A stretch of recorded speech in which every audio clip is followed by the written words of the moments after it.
What's up, homies? What's going on? No, not much. We're live already? Holy shit. Are we? Yeah, apparently. Can't believe we went live already. I like that profile of pic of yours on the Facebook. Oh, yeah. Is that an actual artwork or was that a filter? Oh, no, that was just a filter thingy. I am less impressed. No, I'm just kidding. It looks cool though. Hey, I picked the filter myself. That's true. That's very true. It's fake. Shut the fuck up, Nick. It's You shut.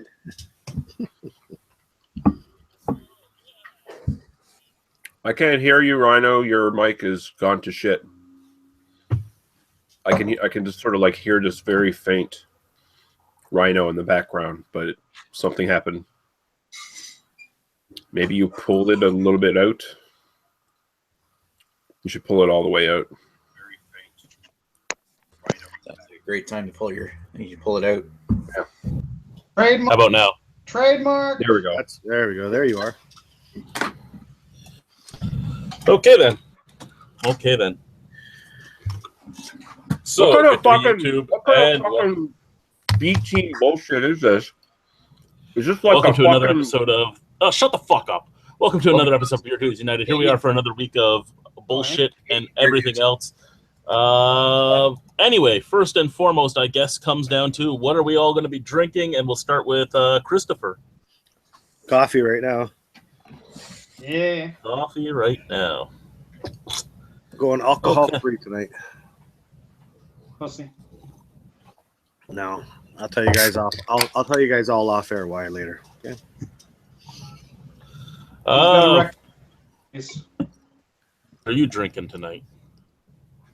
I'm drinking 9 Locks ESB, and all these technical problems you're having earlier, it was like this was like a fucking J Terrio hangout or some shit. Let's get our fucking act together, dude. Come on. Bum, bum, bum. Nicholas, how about yourself? I've got myself a Trailway Maple Drip Imperial Maple Stout. A lot of maple. That is a big name. Big name. Gregory. Probably lots of maple yeast in there. Well, I thought Right. I'd change it up and I'd a little something from Toronto tonight. So I'm going to start with a GLB, Harry Porter, and the complicated coffee order. It's basically coffee and pepper stout. And it's quite tasty. At least when I had it fresh. This one's not fresh. Not fresh. Not fresh, but hopefully still good. Okay. No fresh. No fresh. Has it been aged for exactly 2 weeks in your fridge? It's been aged for around 2 months in my fridge, so that should amplify it. Alrighty. And for myself, what am I going to start with tonight? Let's take a look at my feet here. Let's take a look behind. You know what? I'm going to start with this guy tonight. Bench's Citra Grove, which is their dry hopped sour. Ooh. Now, for some reason, my headphones microphone is the one that was not working just earlier. I'll try and switch it up. I'm using the webcam microphone now.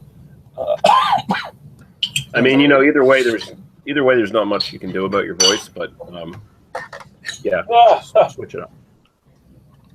Wash, whackity, schmackity doo.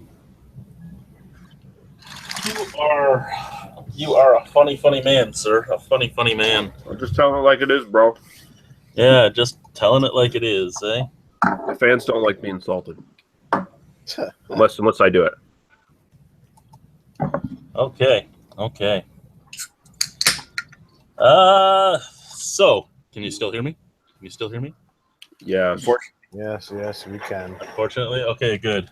Beer Core Droid is here. What up, Beer Dweebs? Whip it out. Tree Brewing Cutthroat Ale for himself. Alrighty. Now, first and foremost, we will go quickly through the Canadian Beer News website like we usually do. There's not much really on there. Yukon Brewing's 20th anniversary series continues with Breakfast at the Brewery, Minosa Kolsch. So if you want to have a Minosa Kolsch, you can go to Whitehorse, Yukon, and then get breakfast at the brewery.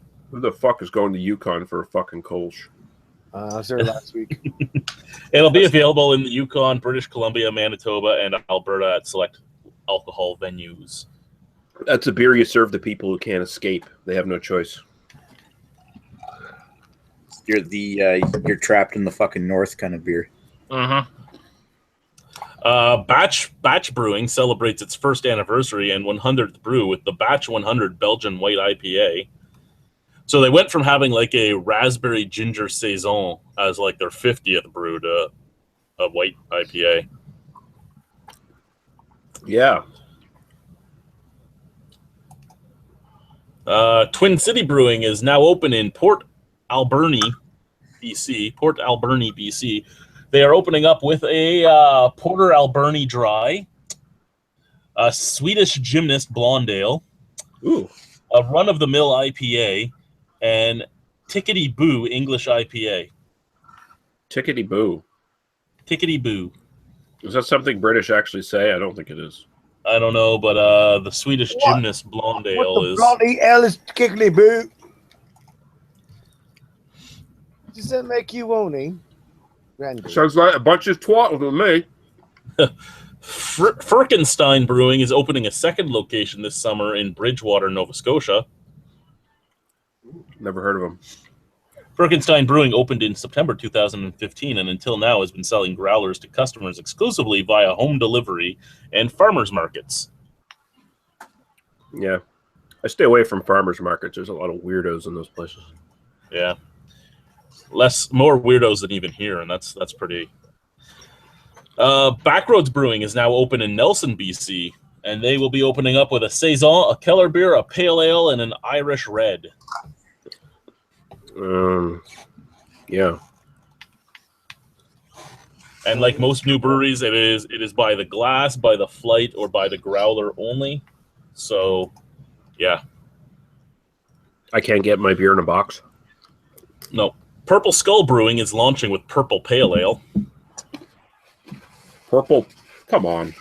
Purple Skull Brewing from Mattawa, Ontario, a new company focused on beers brewed with unique and distinctive ingredients, has launched its first brand. Purple Skull Brewing has been founded by the daughter-father team of Billy Joe and Sean LePage to release beers made with the addition of purple corn, an ancient crop that they describe as follows. And yeah, I'm not going to read their purple corn shit. So I want to know they're more about using... the Does that make you corny? Oh, God. So the first purple corn-infused beer to be offered by Purple Skull is Purple Pale Ale, a 4% ABV session ale created by the LePages and brewmaster Brian Wilson of Highlander Brew Co., where the beer is being brewed under contract. Purple Pale Ale is currently available in 473 milliliter cans at the Highlander retail store, which technically would be illegal, but hey, whatever, and will soon be distributed to licensees in several Ontario regions, including North Bay, Mattawa, Georgian Bay, Barrie, Ottawa, and the GTA. So they're making a beer with corn in it. Purple corn. Purple corn. What's the difference between purple corn and regular corn? Gluten-free. Purple corn is an ancient Incan corn. So it's one of those it's one of those grains that they didn't know about, raising genetically to make it superior, like our current corn. So it's just some bullshit, probably really mealy tasting crappy corn that Aztecs ate or some shit. Yep. Okay. Well, they didn't last, the Aztecs. Just let you know. They're trying to make it sound more exciting than that, Lee, and you're bringing them down. Isn't that what isn't that to Cool. make like purple tortillas out of and shit? Or they just dye those? I'm not 100% sure. I think they might actually make it out of purple corn, the purple tortillas. The blue tortillas. No, it's blue corn, isn't it, for those? I've seen all kinds of colors. They're going nuts with that shit these days. Kids love But colors. the thing that gets me on this is that it's a contract brewery, and apparently they're selling it out of the brewery they're contracted at. Well, you're not allowed to do that. If you're a contract brewer, you have to make it there, take it off premises, and sell it to licensees only. You can't sell it through a retail store. They're not legally allowed unless you sell it to the LCBO, unless it's sold through the LCBO or the beer store.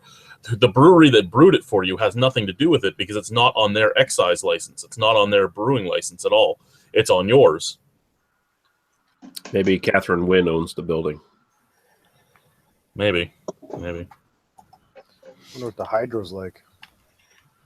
The Hydra. It's a multi-headed serpent. Yeah, that too. Cut one off, and there's always another one. So, yeah. That's where we're at from the Canadian brewing news. Only new comment we have is from Mr. Angus Wangus, who's laughing about the Trapped in the North Pale Ale.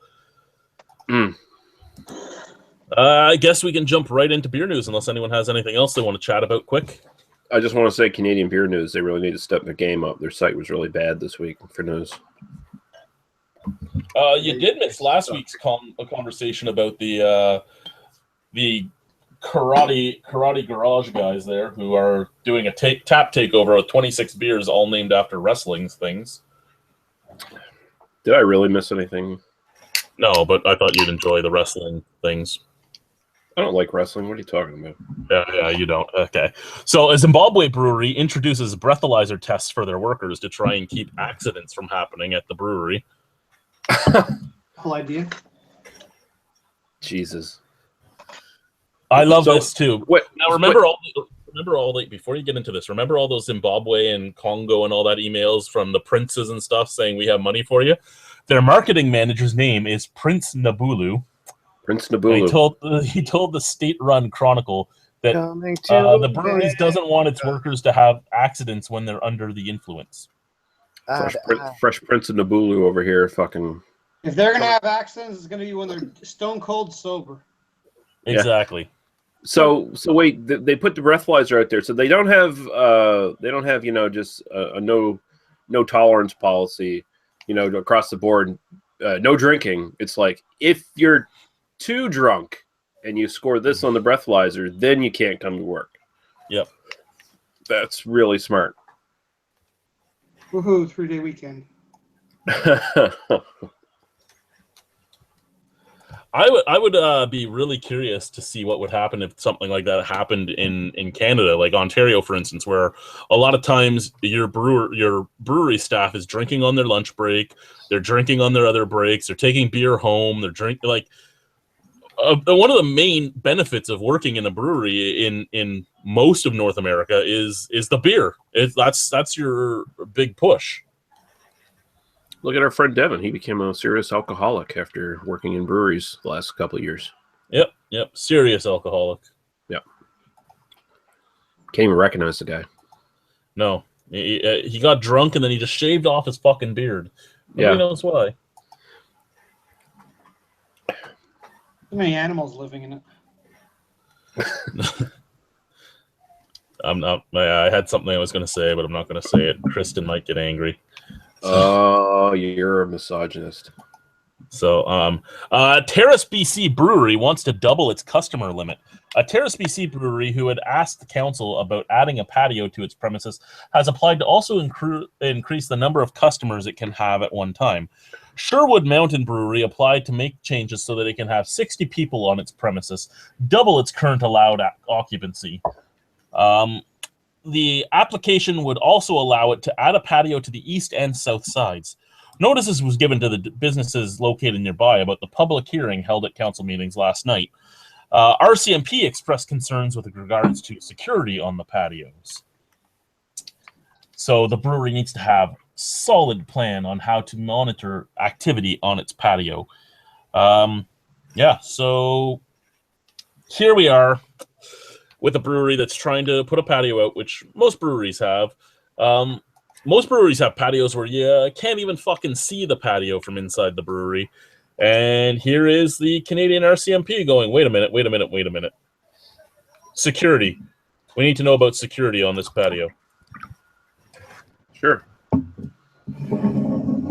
Because they declared illegally, now they're in trouble with the law.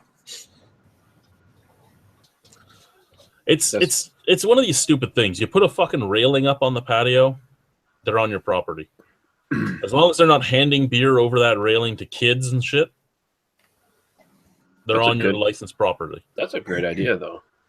And passing beer over to kids? Yeah. Kids should get in on that. They should seek this place out. Help them develop also the age.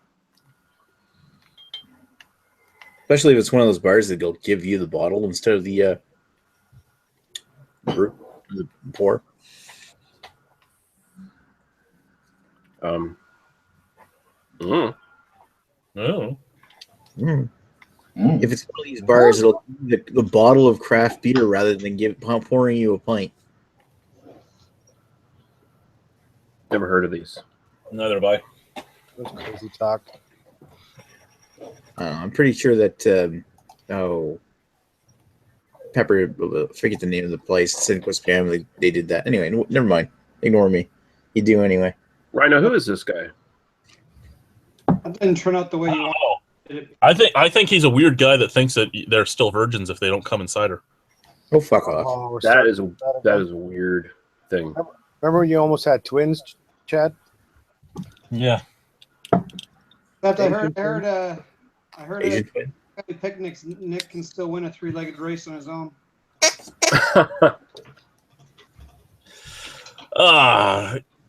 Greg's been waiting all week for that one. Beer Quarter Droid said that the Canadian beer news ain't got shit. And you know what? This week it really didn't have much. I found a lot of stuff everywhere but there this week, to be honest with you. Zero waste beer is being made from leftover rolls. So out in the UK, there's a leftover bread beer, and it's created a partnership which aims to turn waste into a resource. The project between Jaw Brew and Bakery Alds was set up by Glasgow Chamber of Commerce and Zero Waste Scotland. The microbrewery based in Hillington Park in Glasgow found the bread could be mashed into adding fermented sugars to create low-alcohol beer. The blonde beer, Hardtack, is available at local pubs and specialty shops. Heart attack. I'd like to drink that. It's So, probably awful, but I'd like to drink it. I'd try it. Hardtack from Jaw Brew. What about you, Jamie? Would you like to drink some hardtack? And what are you drinking right now? Yes or no. And I'm having an Absent Landlord. Absent Landlord by Cowbell Brewing in Blythe. Yes. Blythe, Ontario. That's pronounced Blithy. It's not Bleeth. It's not Bleeth. It's not Yasmin Bleeth. Blithy. Is that anywhere near Goulf? Goulf? Goulf? Yeah. It's actually not far from Half Hours. Famous white beer, Yasmin Bleach. Al Ohm is here too. He says, good evening. He'd like to drown those hipsters in the bread beer. Beer Court Droid said Reinhard just did a leftover bread beer or buns of some shit. It was called a toast ale. Huh. Well, it's really hard to be truthfully innovative now because a lot of breweries are doing a lot of things. Be truthfully innovative. Just make a good stout, a good IPA, you're good to go.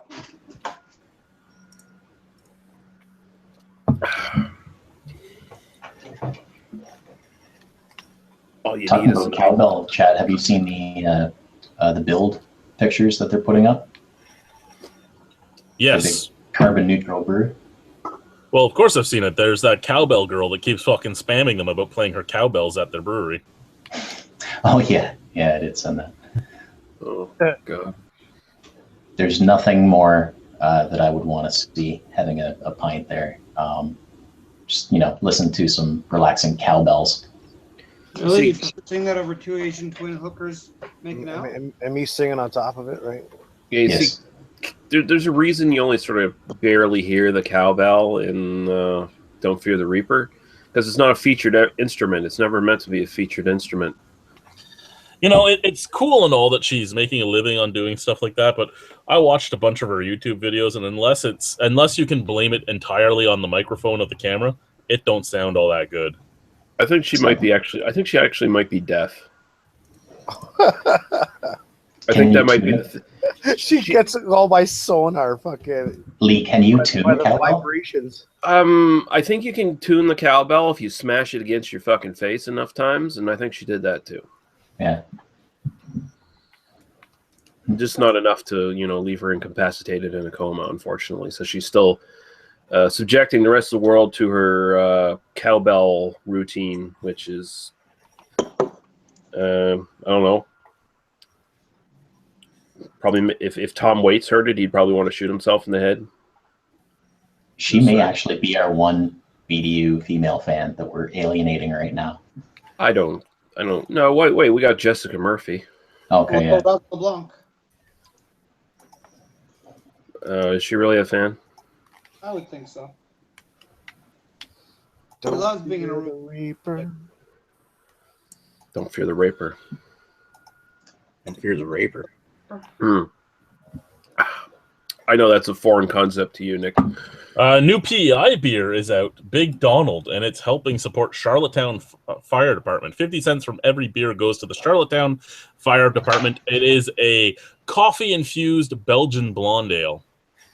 That sounds like a weird combination. It does. Thought for sure you're going to go Trump on that one, but nope. Nope. It's named after the Big Donald Fire Bell in PEI. The Big Donald Fireball in PEI. Yeah, there's a fire bell. It's called Big Donald. Okay. That's So what they're Greg- not just known for their potatoes. That's what Greg calls his Peterman. Big Donald. Exactly. Big Donald. Or Mr. President. Look out, Agnes. Big Donald's coming out. Now, nobody's ever talked about this over the years. I mean, I've always talked about Quiddy Viddy, and you guys have made fun of the way I say it, but I'm going to continue calling it Quiddy Viddy. But this is the only brewery I really know of in Newfoundland, and of all the times, I didn't know anything about this until just yesterday. And it's apparently the two partners that own it have been in a legal fight for the last 5 years. Which one's Quiddy and which one's Viddy? I don't know which one's Quiddy and which one's Viddy. It's David Reese and David Fong. David Fong. Yeah. Sounds like a Jap. From China. So they have been fighting. David Fong says that David Reese has been stealing money and laundering it out of the company. David Reese says Fong has been trying to bully him out of the company. They've been fighting back and forth. A judge at the Supreme Court of Newfoundland decided that there was no proof that there's been money laundering or bad management of money. But there is proof that the same person who's being declared the man that's been laundering money has been purposely fighting to keep Fong out of making decisions. And different things that they signed up for, like Fong was supposed to be promoted to the president of the company, and he never was. So actually, this was a really intriguing read. It's a very long read, but it was really intriguing because it's a small brewery, and they're basically Newfoundland's only craft brewery. I think they have one or two others there, but it's the oldest one, and this is a full-on fight where the only way for this to end is for them to either sell the company and split the profits, or one of them be bought out by the other. Yeah. Hey, listen, Bye. It's a good time to bring in Jet Li. Sell that shit. Listen, Bye. He's been taking the money and putting it in his laundry. He's been shipping it out on a dory, Bye. Well, I don't see anything wrong with that. I really don't. Good for him. Beating the system. Raining on Your Parade just got a pimpin' new apartment. He can see the shipyard from his window, and he is right down the street from Rising Tide and Oxbow. Cheers. He should have Ewart over to his new apartment. I bet that would go really well. He probably would. What's Ewart likes here is Big Donald means something shitty now. Ewart likes meeting strange men in their apartments. He has a history of it. True. That's how we met.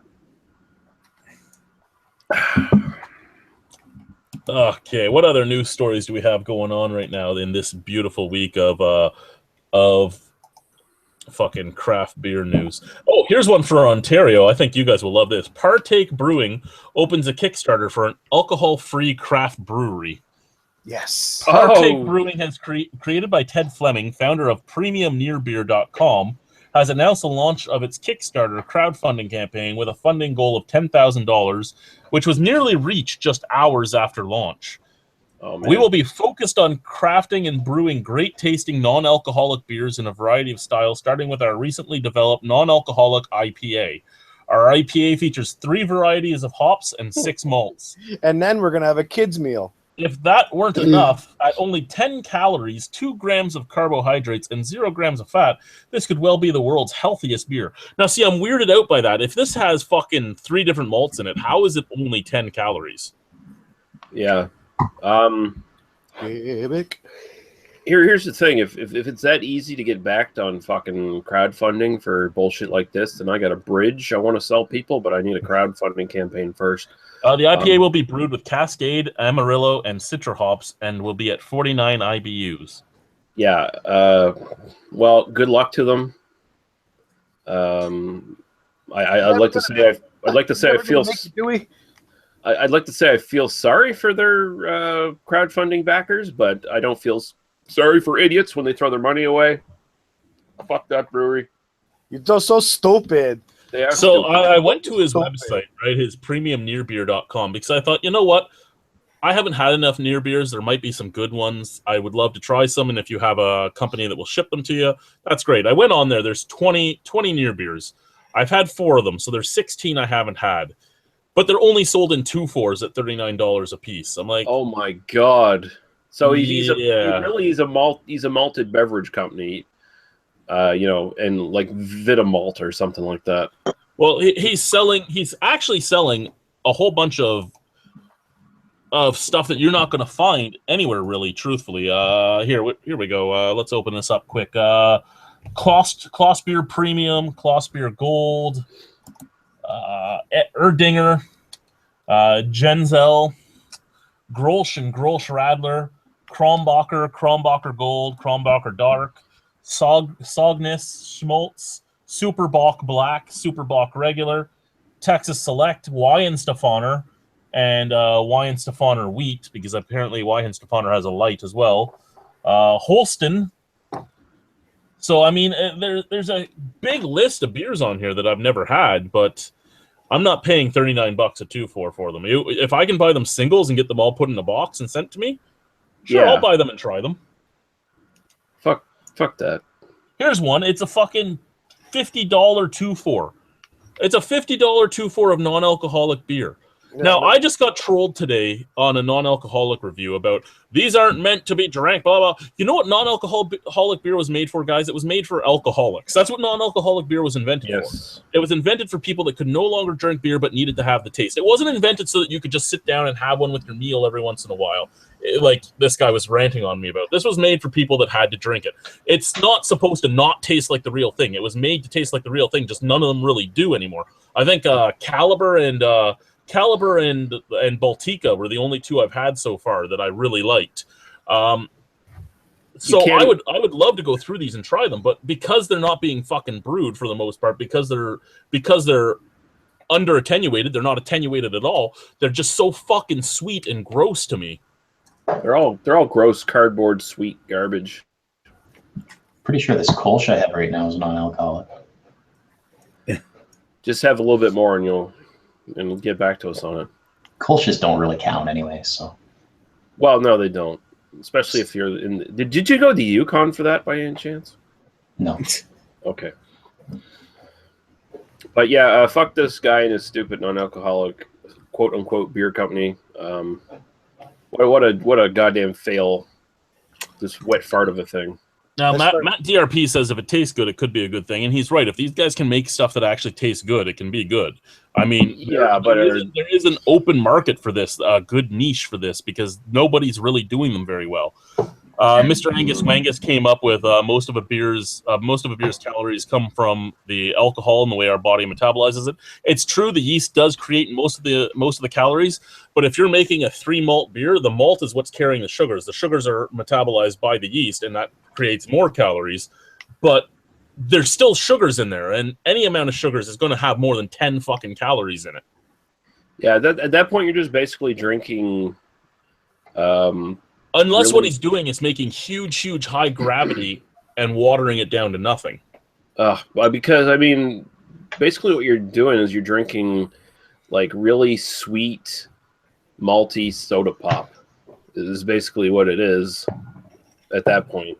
And they're not saying anything about. Good day, Dallas Hockey. They're not saying anything at all about the way they're doing this. The process is not being talked about.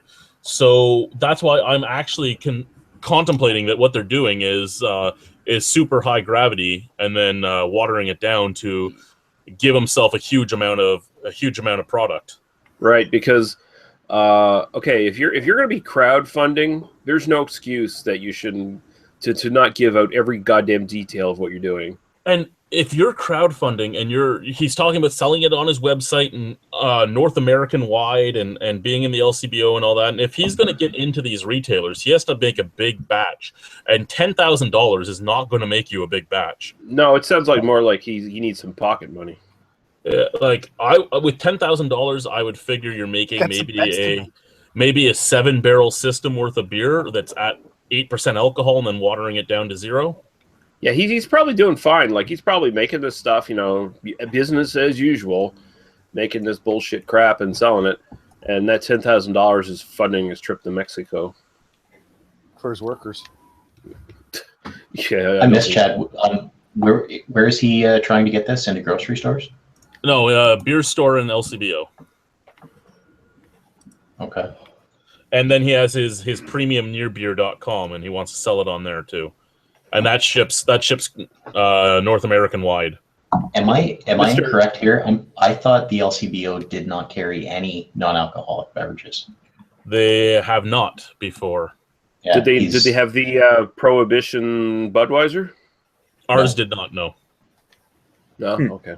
I actually inquired. I'm pretty sure it was the LCBO like a few years ago. Like I was having a party and I just wanted to have some options, and the person there said, "Yeah, we have no interest in selling that. We're the liquor control board. Like we're yeah."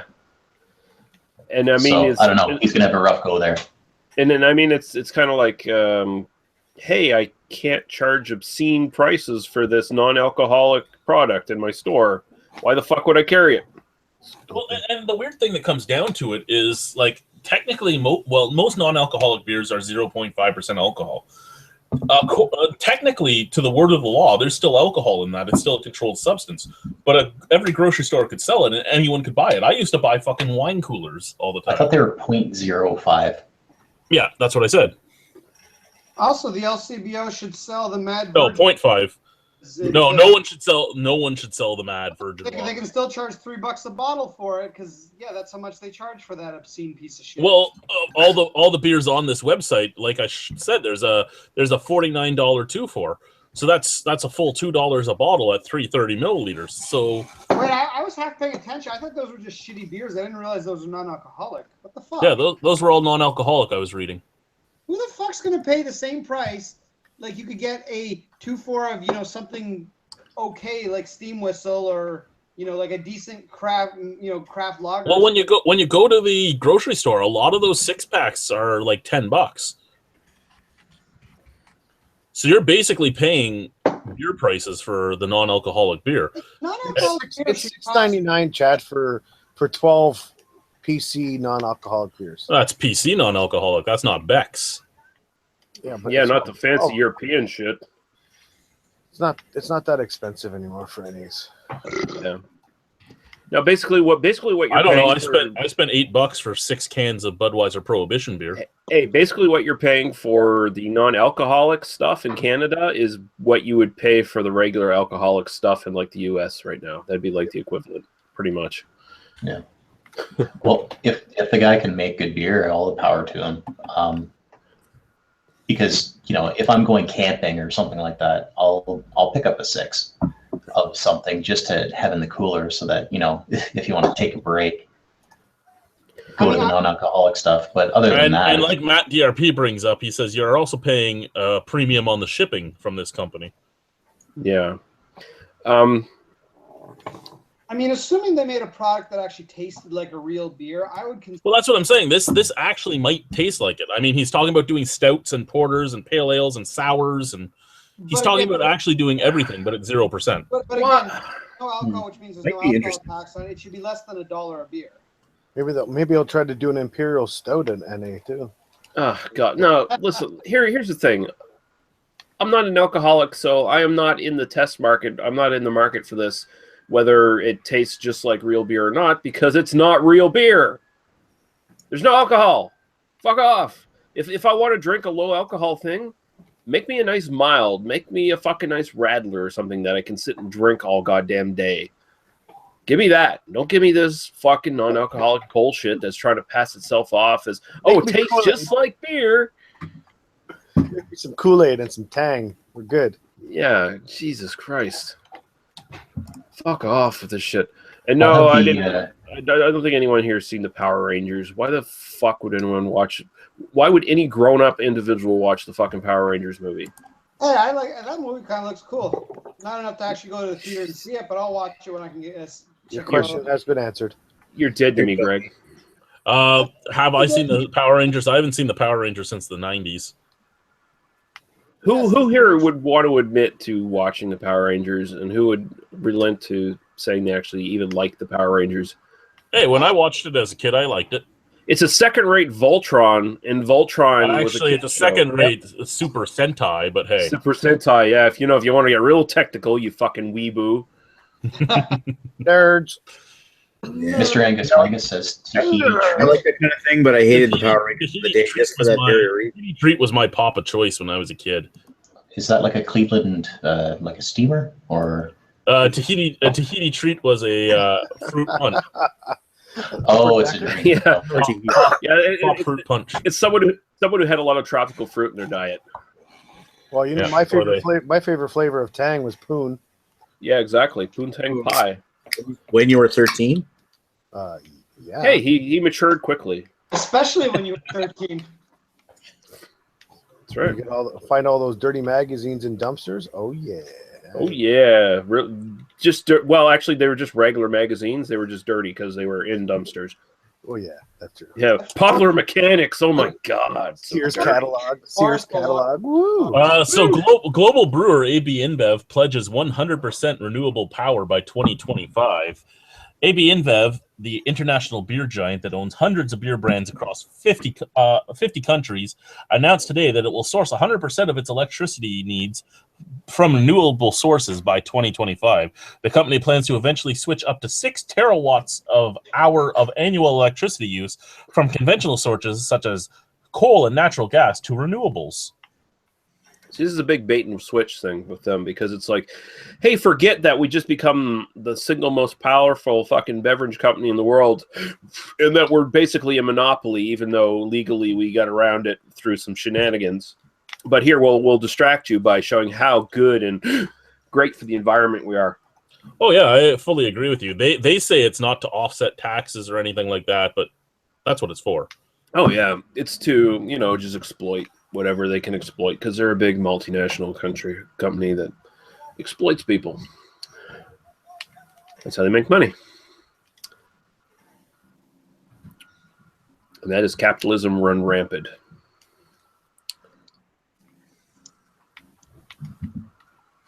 As we applaud at their attempt. Sorry, I was just reading the comments where Al Ohm is calling himself old and loving Transformers and saying he doesn't watch Power Rangers. It's Akira and Robotech for him. Oh, there we go. Oh, There we go. Robotech. I can definitely get behind Akira. And Robotech was pretty awesome, although The Pink Ranger was awesome. Okay, Amy Jo Johnson was awesome. Yeah. no, one of the Yellow Rangers was Serena Vincent, who got naked in not another teen movie. The So first that was awesome. Was she the one that walked around naked the whole time in the movie? Is that her? Yeah. Oh, wow. With the foreign exchange student? Is that the Yeah. one? My favorite scene. She has sex with pathetic nerds who can't get American pussy. Yeah.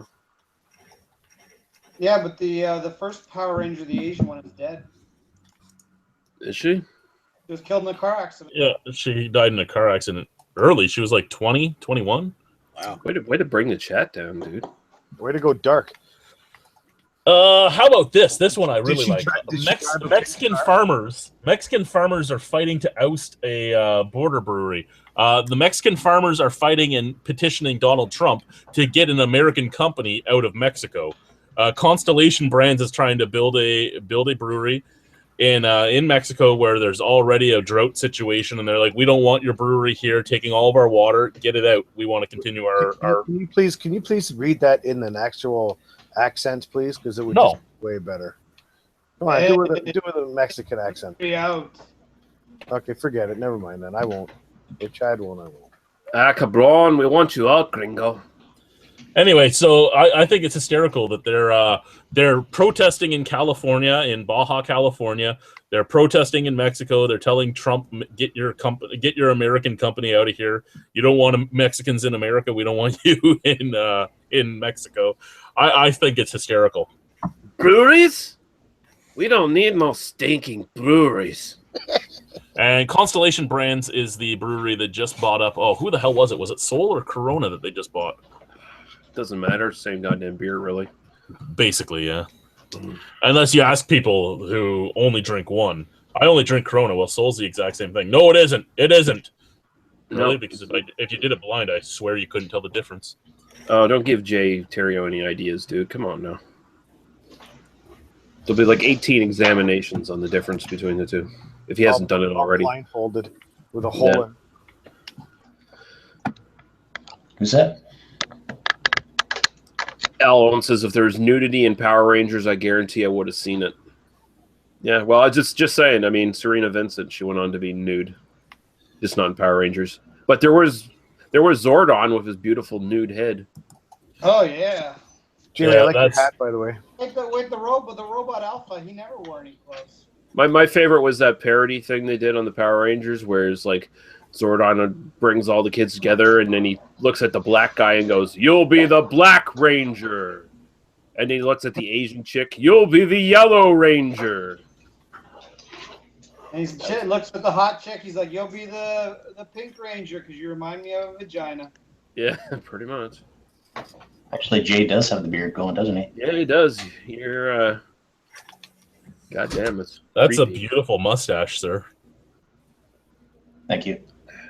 See, Are you trying to become Winter's Coming since he's not doing his beard post? Yeah, I was about to say we got to get Winter's Coming back on here to have like a beard off.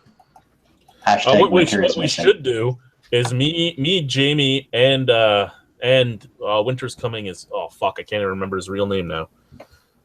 Oh, I'm a bad friend. Tall drunk guy. Yeah. Well, anyway, we should get all three of us to shave at the same time on the same day, and then every month be in a video together. Oh, you'll win because you have a freakish ability to grow hair, sir. I do have a freak. It has to do with your mutant genes. I'm pretty sure. I will take that challenge.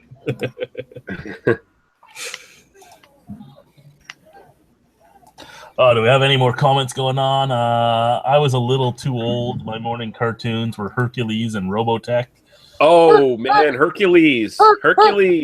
and Roger Ramjet. Hey, Herc. Let's get him, Herc. Hercules, I think, was everybody from the 70s to 80s morning cartoons. I remember Astro Boy, too. Astro Boy, yeah. Astro Boy, something. Astro. Whatever. It was weird getting those Japanese cartoons though when we were kids because they were always like edited to fuck and they were given to us out of order and stuff. So like in Japan, there's like these big complex storylines that ran through the series, and then when you looked at them like in the versions we got in Canada, it was like they made no sense and they were all disconnected and weird. Yeah. Well, was it like Albums. Robotech was made like 3 different anime series in Japan, It's all, wasn't it? yeah, it's all on Netflix right now. It's all technically just one series and one season on Netflix. Well, I mean, but it's like the same thing with any show we ended up getting from Japan, if you think about it. I mean, again, the Power Rangers, it was stock footage from seasons before of Super Sentai, and they'd send them the costumes. They'd be like, here's the extra costumes for you to do your English version of the part. And then here's us always fighting in the exact same rock pit for you to put in. And how about the original Dragon Ball where they edited all the boobies and the fact that Goku was running around as a kid with his dick hanging out? Yeah, and that old guy was a perv. He was always like looking at Bulma's panties and shit. Yeah. Sounds like a Well, good Pokemon. Ash was supposed to marry. Ash was supposed to marry the first girl there in Japan. He married the first girl. I was about to say. I thought you were about to say Ash was about to marry a Pikachu. No, Oh, what about Sailor Moon on all that edited Sailor Moon stuff too? No, Yeah. that hot chick Misty, who I'm 100% sure was of legal age. Holy shit! I remember watching Sailor Moon when I was a kid. I felt uncomfortable watching that. You I wasn't sure I should feel that way about a cartoon. It was like, wow. When you had to pull out your dick every time they transformed costumes. I know, you know. Rewind. Wow. Pause the VHS tape. Rewind. Yeah, that Hercules cartoon was pretty bad though. It was just like the Spider-Man cartoon where it was so cheaply made that they just reused the same footage over and over again. Oh, the original Spider-Man from like the 60s? Oh yeah. The best thing about that is the soundtrack. Yeah. I have the entire soundtrack, like all the music cues and all the songs that were used, all the like old jazz music and stuff that was used for it. And then they reused some of the footage from Rocket Robin Hood. They had like episodes where they basically just totally cannibalized footage from Rocket Robin Hood and used it in the Spider-Man later seasons of the Spider-Man cartoon. Like they had one where Spider-Man goes to another dimension and fights this alien, which was some alien that Rocket Robin Hood fought in Rocket Robin Hood.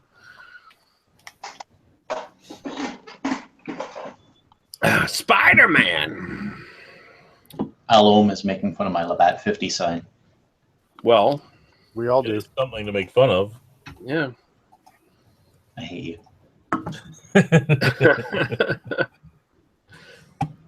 Yeah, the original Spider-Man cartoon was awesome, especially for the music.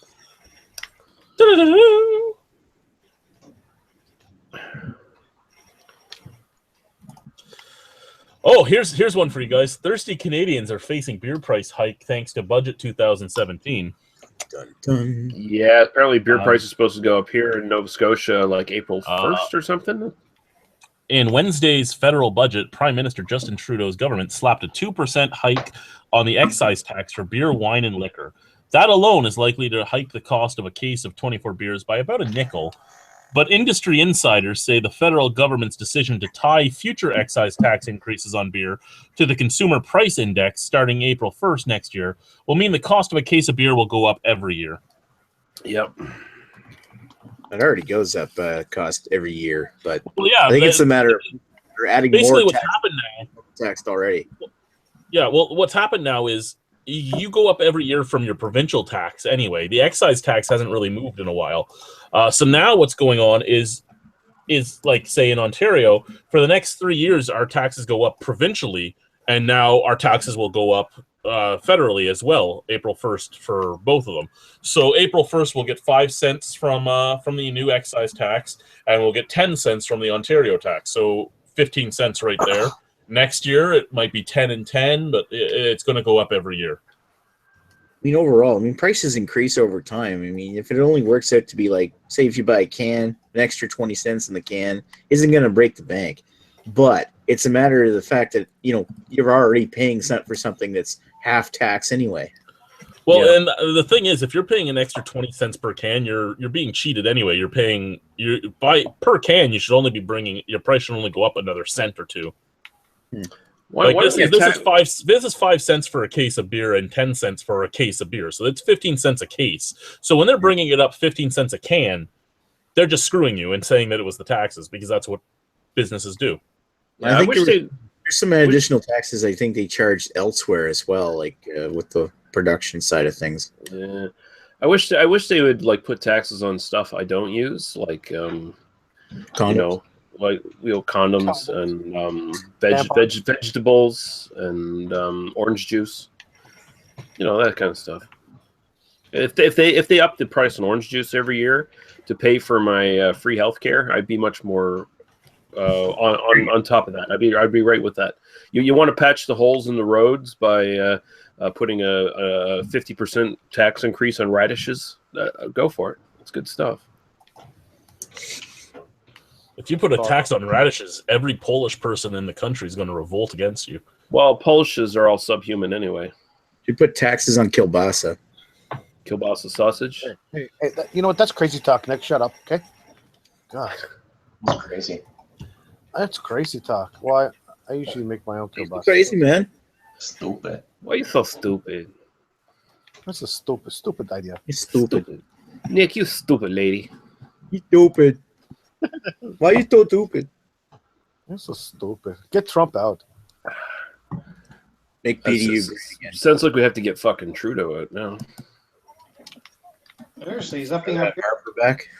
That fucking skinny little aristocratic prick. Yeah, you got a Muslim criticism ban going right now, but yet you can Christian, criticize. Anyway, yeah.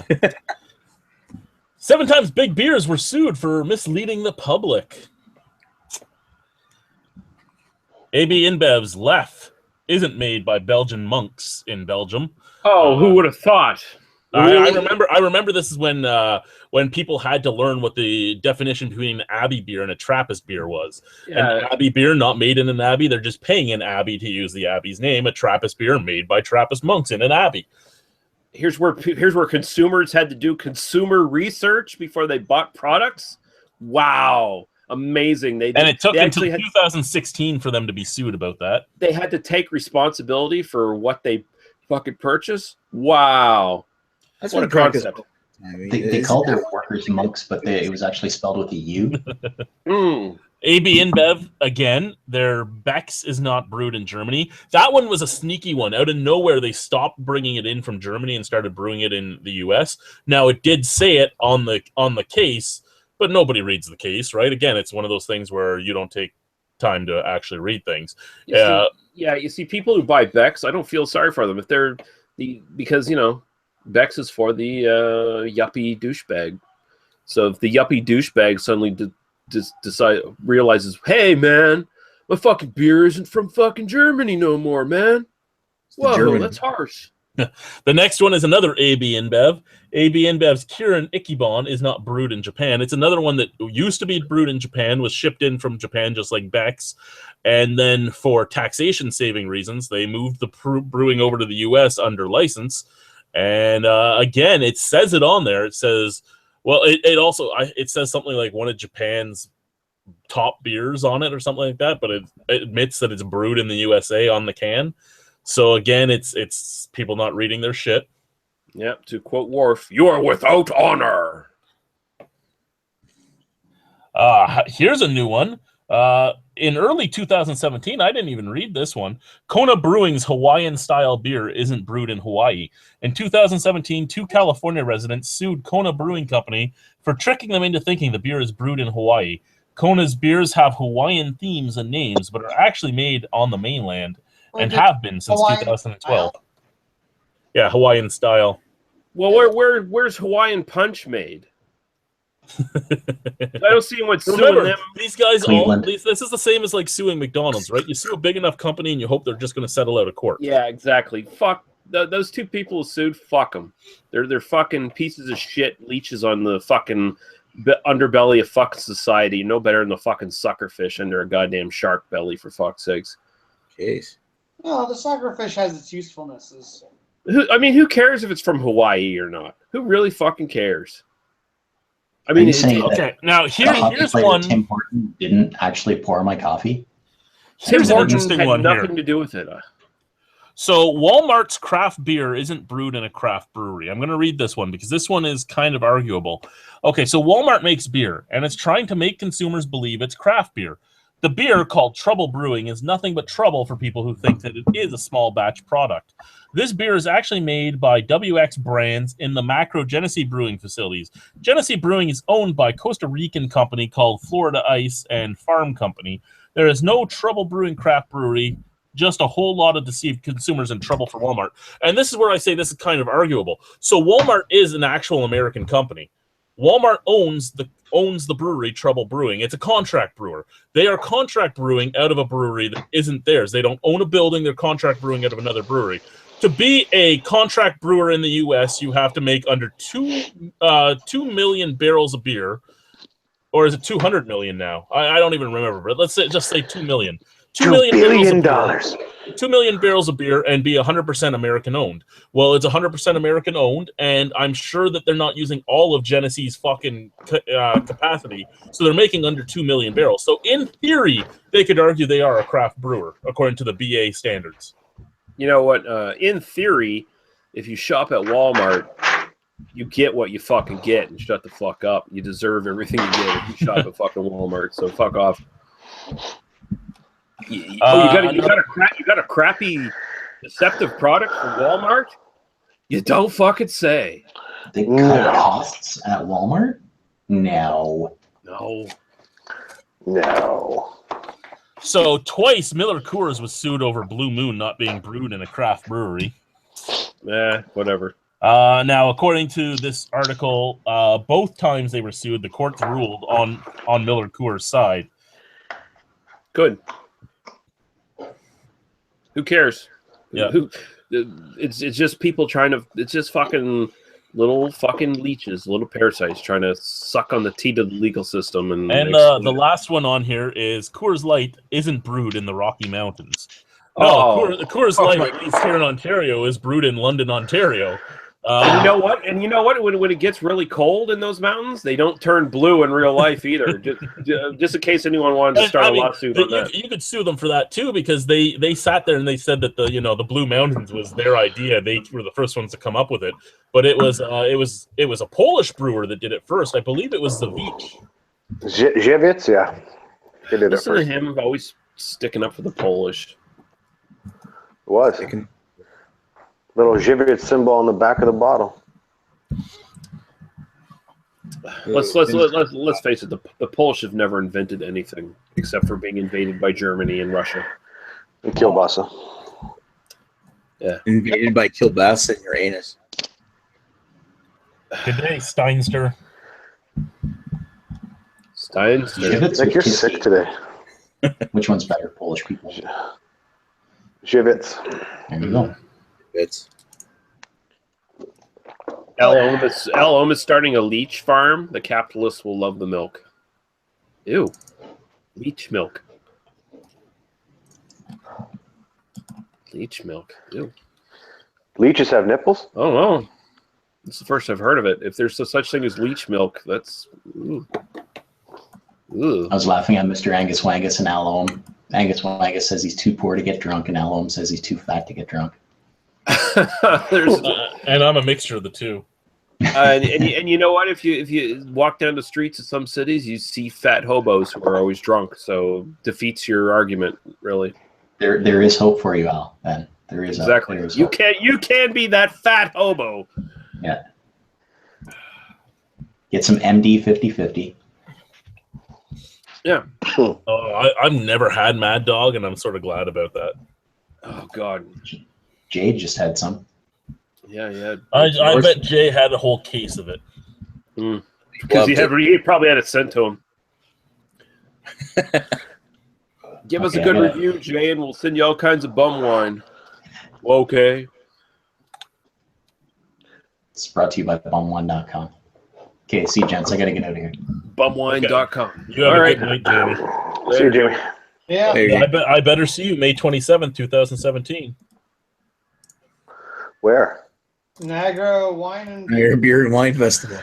At the Albino Rhino Beer Festival at 209 Ridge Road North, Ridgeway, Ontario. 40 craft brew. Actually, you know what? I say 40 craft breweries, but I might be kicking a bunch of them out because they're all 2 weeks late now for their payment, and I do have a waiting list of people that want in. So three craft breweries guaranteed. I wouldn't be so aggressive. It's not like you kick your wife out for being 2 weeks late. Wow.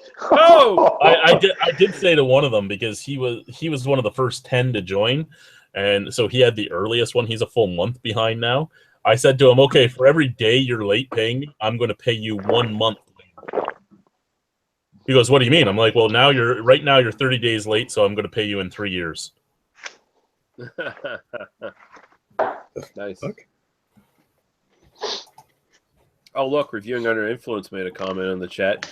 Who cares what he's drinking? Fuck off. Yeah, 9% alcohol, very crushable. Very crushable. Crush you. Crush I crush you. Nice of him to crawl out of his safe space. He must Twin Towers. Twin Towers. Wasn't that no, that was Twin Towers the wrestlers? The no. There were the skyscrapers.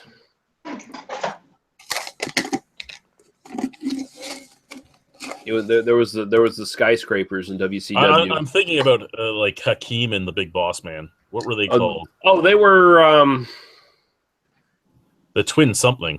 Maybe they were the Twin Towers. God damn it! We have to look this shit up. And 9% alcohol, double IP. You know what? I love. I'm not Greg though. I don't want every beer to be 9, 10, 11% alcohol, but I do get scared with a lot of these beers that are in the 9% range because you can get a lot of 9 to 11% alcohol beers that taste like 5. And I actually did almost get pissed my pants drunk a few days ago. I stood up and I almost went down. And I had reviewed like 2 beers. It was 2 beers. It was 11% and 9%. But they were both 650s, and I dropped them quick, and they hit me hard. And you're right, Keem and Bossman were the Twin Towers. But they weren't very notable. They were around for like 2 years, and they just jobbed at people mostly.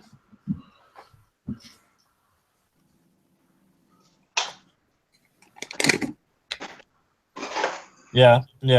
Rochefort 10 is a scary beer. Yeah, who was a porn star with a specific abnormality? What are we talking about now? Jeremy? Yeah, I don't know. China?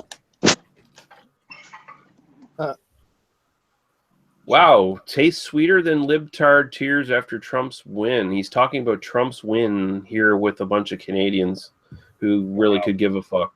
Really couldn't give a shit. Well, I could. I'd rather shit on. The lack of self-awareness is just amazing. Constantly, you constantly surprise me. Yeah, you know, I found the entire election, and all I'm going to say about the election is that I found the entire thing amusing because I said right at the beginning he was going to win. As soon as I saw Hillary winning in the Liberal side, I'm like, he's winning. Everybody's like, no, he's not. He's not going to win. Yeah. Who cares? Who cares other than Jordan right now? Now to continue our beer news, we have one last little topic here, and it is about Brewdog, really. A Birmingham pub blasts Brewdog after a U-turn on a Lone Wolf trademark threat. So a Birmingham independent pub has won a David versus Goliath battle after a PR nightmare for big brand Brewdog, backing out of a legal threat over the name Lone Wolf. Owners at the independent pub were forced to change its name after being threatened with legal action by Brewdog, but they have been left stunned by a tweet sent out by the pub giant's co-founder saying they are now free to use their old name of Lone Wolf. After the backlash over Brewdog's bullying attitude to Birmingham independent Lone Wolf because Brewdog had a new brand of vodka also called Lone Wolf, co-founder James Watt tweeted, "Our lawyers got a bit trigger happy. We are happy for Lone Wolf Bar in Birmingham to keep using their name." Earlier this year, the craft beer company, which has a pub on John Bright Street and prided itself in promoting a punk and corporate ethos, said it would take the new bar to court if it didn't change its name. Joshua McFadden from Sheldon opened Lone Wolf on Constitution Hill with his sister Sally in January 2017. Speaking to the Birmingham Mail a couple of hours after the tweet, he said, "We saw the tweet just like everyone else. There was no communication apart from the lawyers. And we were not even tagged in the tweet. It seems it's all been done for PR purposes after all the bad press they were getting. Otherwise, we didn't get a notification beforehand. It would have been nice if they had gotten in touch with us directly before sending out the tweet. The U-turn comes too late, a month after Joshua and Sally have already forked over £3,000 on rebranding." Basically, the Mr. Watts says he's going to give them a case of Lone Wolf Gin and Lone Wolf Vodka, and if they want to continue just using the name Wolf now, which is what they have, they can, or they can go back to Lone Wolf. These guys say they don't want his gin or vodka. He can basically suck their ass. And also, they say that it's funny that he's saying that they can go back to using Lone Wolf, but they had gotten another comment from his lawyer saying that even the name just Wolf was too close to Lone Wolf. Sounds like a lot of backtracking and sort of damage control on the side of the owners there, who maybe they had a legal team hired that was specifically supposed to be doing due diligence and just looking for anything they could fucking sue, and maybe they had some public backlash that they didn't expect. Pissing contest. Yeah. Yeah, it's an intriguing little story there. And again, it's another one of those things where you just hear one side versus the other. I mean, could it have been that their lawyers were trigger happy? Sure, a lot of these companies, their lawyers don't even talk to them before they send these things out. Right. Could it be that they told them to do it? Yeah, it could have been that too. I mean, you don't know what happened, really. Yeah. I do think it's funny though that they said, "Oh, we'll give you the free booze," and they said, "Fuck you, we don't want your free booze." Yeah, exactly. That's what I'd be like. Fuck you. It's just, I mean, just another frivolous bullshit. Protecting your intellectual property bullshit. That Swag really... Daddy says that's a nice pepperoni cock. Who's eating pepperoni cocks? Oh. I wish I had pepperoni cock. None of us have our cameras on. None of us are eating a pepperoni. Are you eating a pepperoni cock? What pepperoni cock are you eating? JH or Dallas Hockey asked how much a keg is in Canada. I asked him what type of keg because that matters. He said Miller High Life. I don't know if you guys in New Brunswick and Nova Scotia can find out the price of a keg there, because it does change province to province. I will quickly look up a keg of Miller High Life here in Ontario from the beer store, just to give them an idea. Champagne of beers.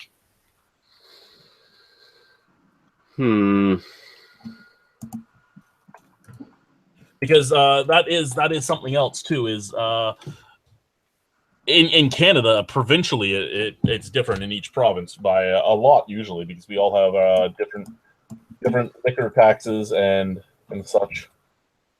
I don't know how many kegs are actually sold in the NSLC.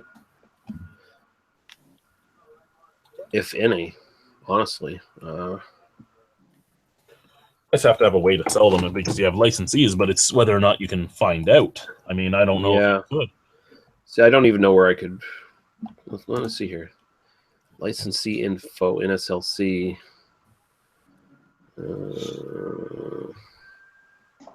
Keg price list. Here we go. Mr. Angus Wanger says $330.95.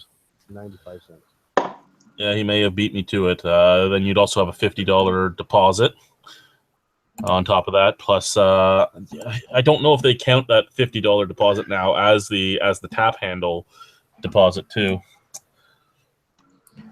Okay, kegs. I don't actually see High Life here. I don't see High Life on my list. I got Miller Lite. Yeah, do Miller Lite. I'll do Miller Lite too.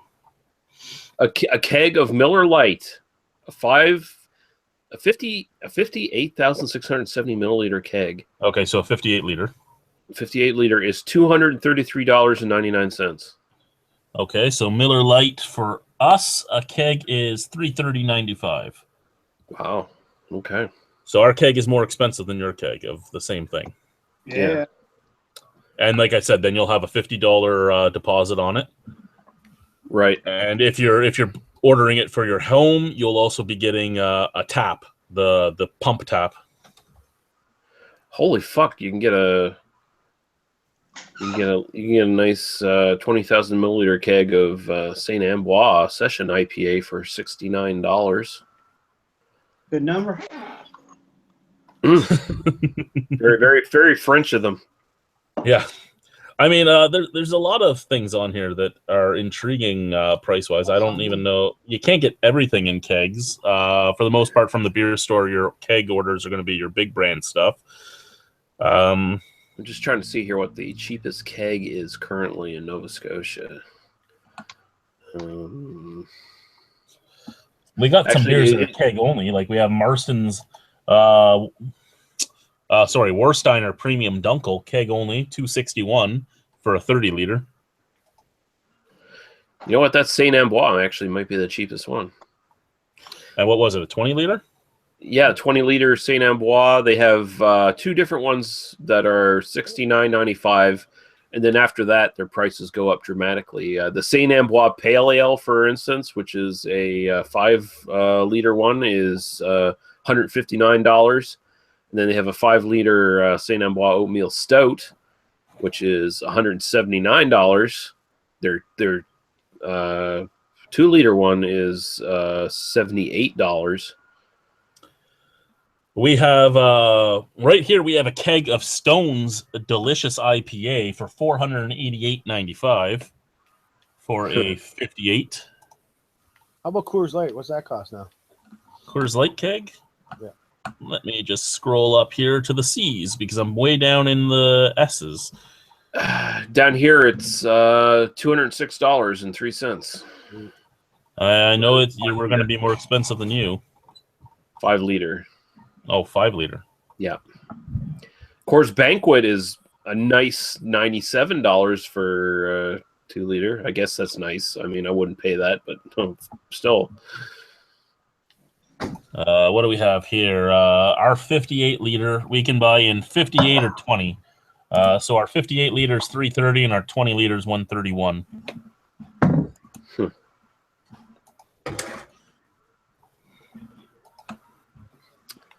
Reviewing on your influences in the chat, who deserves AIDS more, gays or cripples? I mean, is that your best try to be really offensive comment there, dude? I mean, do you think that's like the reason we don't talk to you anymore is because you're so offensive? Allow me to moderate. Yeah, just actually just $400 would be a nice do-it-yourself setup. A do-it-yourself setup of what? Just a kegerator? Because I mean, this is the thing, right? You could kegerate and all that. To buy a kegerator, you're looking at anywhere from $300 to $700, mattering what quality you're buying. Then you'll get a 5-pound CO2 tank with it. You'll get a coupler. You'll get all that. If you build one, it ends up costing about the same to build it, but the quality is much better. You actually go and you find yourself a fridge that you don't need anymore. You drill the holes in the side. You get a nice bigger CO2 tank. I've built them before. I ended up buying the one I have. It's a Danby. It's not the greatest quality, but you know what? I didn't want to build one. I'm like, you know what? I'm lazy right now. I don't want to go out and find the couplers, find the hosing, find the regulator. Just give it all to me, and I'll set it up.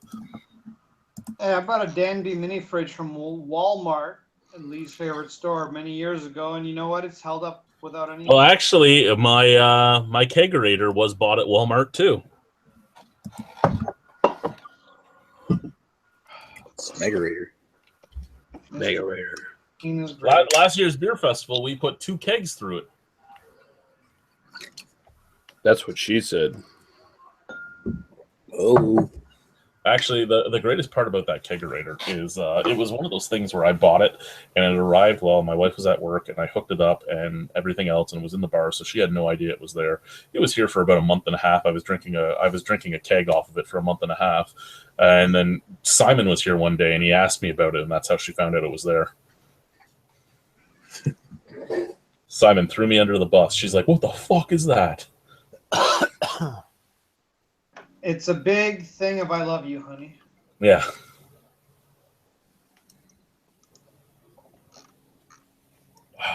A big thing of I love you. Pepperoni cock? Pepperoni cocks are lovely, especially the hot ones. I know. Nick brought some. I'll try and bring some more of that stuff up this year. Yeah, how about a whole suitcase full? Thanks. Grab like 3 packs. What did I bring last year? I think I brought the TNT and the hot, didn't I? Yes. Or was it the double smoked? No, it was the TNT and the hot. You sure? There's a whole bunch of different varieties that we got down here. I'll try and see if I can get like double smoked next time. So I'm out of news categories right now. Anyone else? JH, I stand up for the cripples. I'll kick your ass, you sorry piece of shit. Okay, we're moving on from that. It's been moderated. Yeah. Let's not give him any more any more fire. Encouragement. I put him in timeout, so he may end up coming back. He's gonna think about what he did.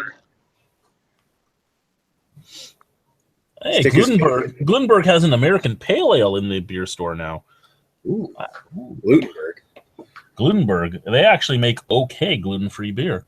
Didn't they already have an American Pale Ale? Well, I didn't have an American Pale Ale. I'll buy them. Ooh, it's available in St. Catharines at Lakeport. Let's see if there's any there.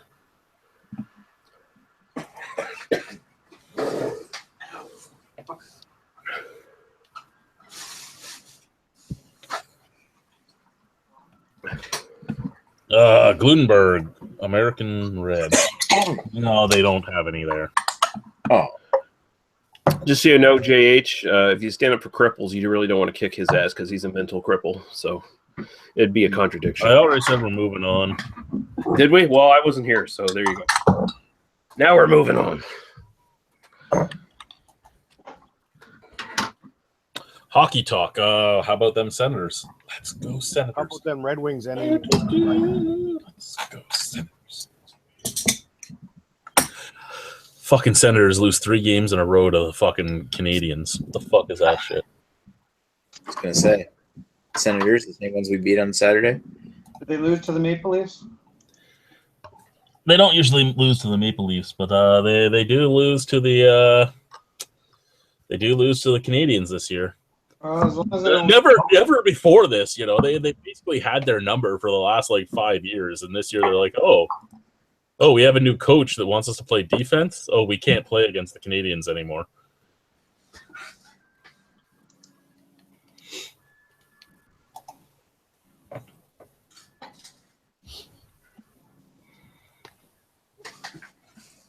Well, to be fair, nobody really loses against the Leafs usually, but the Leafs have actually been doing pretty well this year. They have a lot of talent, and that's the thing. They have a lot of young talent that have no experience. Because their young talent was doing so well at the beginning of the year and they were winning games, all the Leaf fans are from around here because we're in basically Leaf Nation. They're all like, "Oh, the Leafs are going to win the cup!" I really hope they miss the playoffs just because I'm tired of hearing this shit. The way you said that sounded just like Average Joe. I also think That's kind of the Average Joe voice.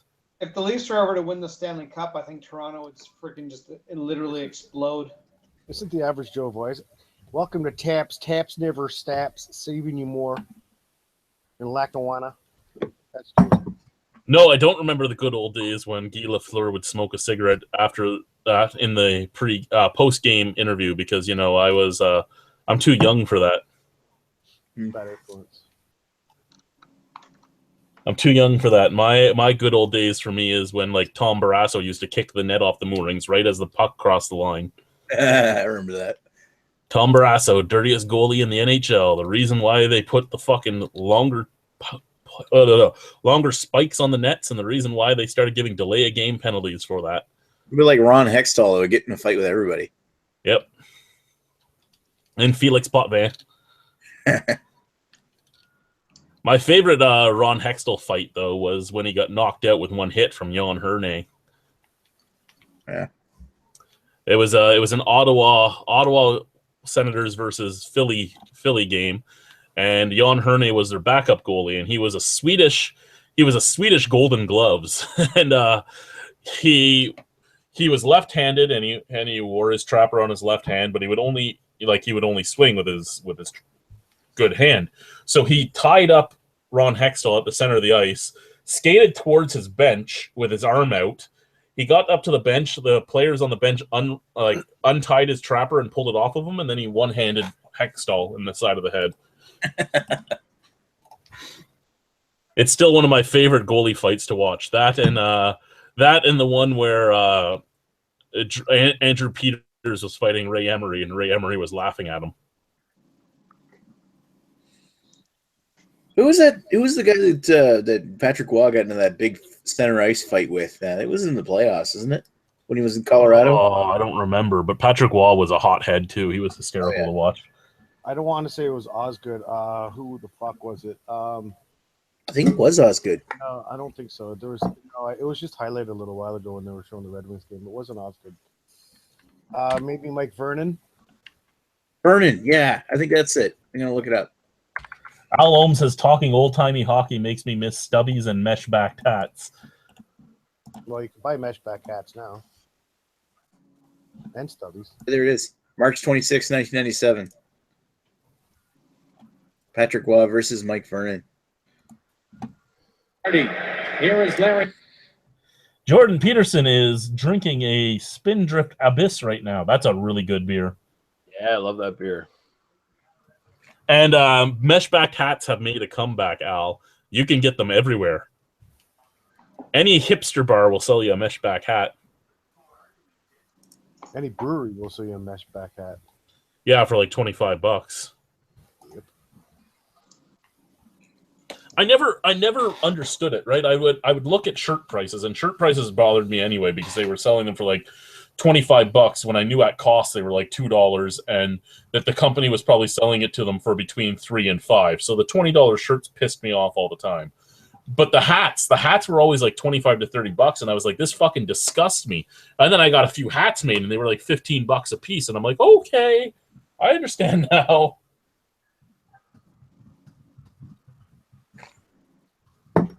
Stupid.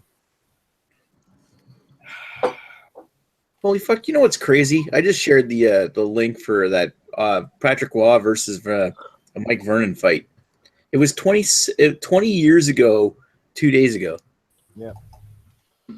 Fuck, man. I watched the Red Wings game, and it was. I remember when Patrick Waugh deked past Wayne Gretzky with the puck.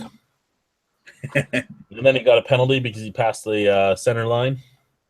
Oh. Worth it.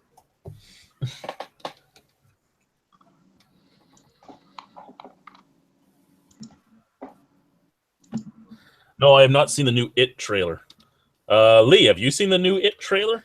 It looks It looks all right. Although I have the feeling it's going to be full of jump scares, and they're going to treat Pennywise as a big boogeyman monster that's always attacking the kids. When in the actual text of the book, and even in the original TV movie, he was much more the It persona, the Pennywise persona that he used. The clown persona was actually kind of a honeypot, kind of a trap for its victims, instead of the actual boogeyman that he seems to be presented as in the trailer.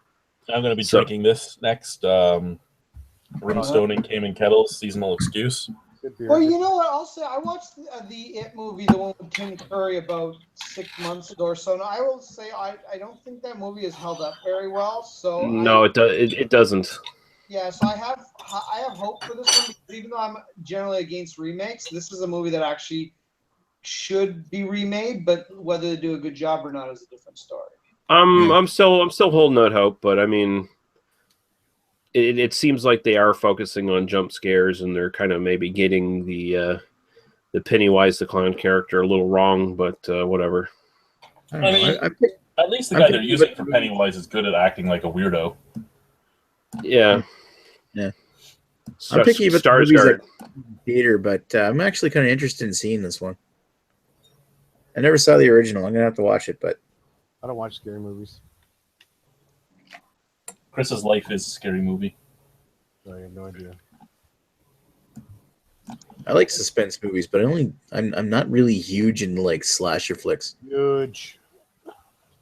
It's gonna be huge. Huge.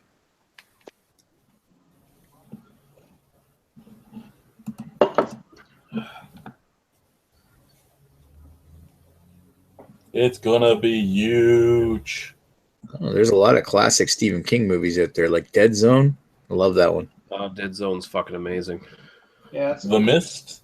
The Mist is the single best adaptation, like pure adaptation of a Stephen King novel. Well, novella in this case, as far as I'm concerned. And it just takes his novel where it ends, it takes it to its logical ending afterwards, which is even more fucking disturbing. I love that. I just love that sick joke at the end. Yeah. Yeah. I don't want to spoil it for anyone who hasn't seen it, but man, that's how you do a horror movie. Is there people that haven't seen that movie? I'm sure there are. I'm sure there's people who don't like Stephen King, and I haven't seen it. there you go. I don't like scary movies. These scary movies. You got to start liking them. You got to learn to love them. Learn to like them, boy. Even though Stephen King hated the adaptation, I still like The Shining. Oh, I love The Shining. That's an amazing movie. Oh, The Shining is a fucking great movie. Stephen King can never get over the fact that Kubrick took his story and then turned it into something even better. Yeah. Well, that's just it. Something with more nuance and something more horrific and actually makes you think about stuff. Whereas Stephen King's book, The Shining, was very, very straightforward. You knew who what was going on in it. You knew who the bad guys were. In Kubrick's movie, everything's left open to interpretation and question. So, and that's much more interesting. I mentioned the most critical fapping scene ever because you had to finish before that hot chick turned into the old lady, or you were done. That's right. Unless you're really into that, and then in that case, you came twice as hard. It was just you keep going, Greg. You just grin and bear it. That's it. Clamp down and finish it up. Clamp down. I mean, you got to do it sometimes, but you don't necessarily want to. Clam down. It's like masturbating with a kidney stone. Just keep going. Bear it. Bear the pain like a man.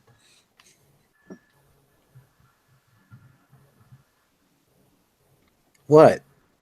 What? We're just like, did you say that?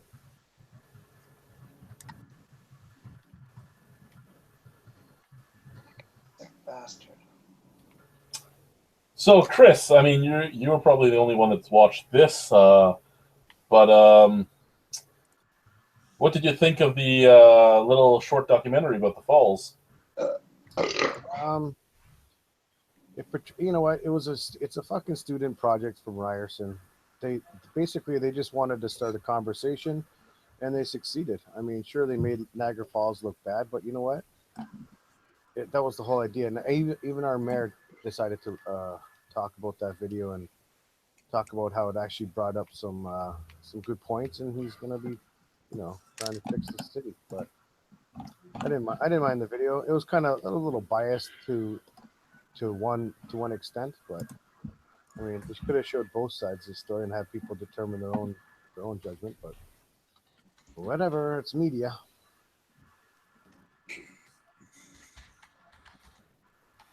That's all I gotta say about that, Jenny. Lieutenant Dan's got legs. Lieutenant Dan, You got legs. you got legs, Lieutenant Dan. You can walk, Lieutenant Dan. Lieutenant Dan, you ain't got no legs. Shut the fuck up, Forrest, you motherfucking faggot retard. Well, my mama said. My mama said that your girlfriend's going to get knocked up and get AIDS. That's my boat, Jenny. That's my boat. Jenny got the AIDS, but I didn't think it aided her all that much, especially after she died.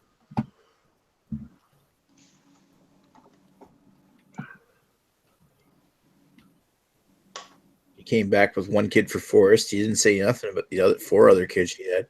Yeah, exactly. I decided to put all the rest of those kids in a foster home. Oh, those kids are smarter than me. They're all smarter than me. When Jenny got pregnant, I just felt like running. When I saw Jenny's dead body, well, I did touch it afterwards. When I saw Jenny's dead body, it was a great time to pull your dick out. Yeah. You guys. Trademarked. Yeah. Yeah. That's how I got the nickname Forrest Hump. Gives me that Chad. I wasn't a big fan of Forrest Gump. I liked it the first time I watched it, but it was a one-watch type of movie. Yeah. Yeah, She's a classic. It's a terrible fucking movie. I don't think it's terrible. It is a terrible, sugar-coated, American exceptionalism bullshit kind of movie. He goes full retard in it. You never go full retard in a movie. It wasn't full retard. I mean, Tropic Thunder, he went full retard. It's goddamn garbage. It's a stupid. It doesn't hold up at all. It's a terrible fucking movie. Try rewatching it. It's garbage. Well, that's what I'm saying. Like, I watched it once, and I could never rewatch it. I tried again, and I just couldn't make it through it. Yeah, it's not good.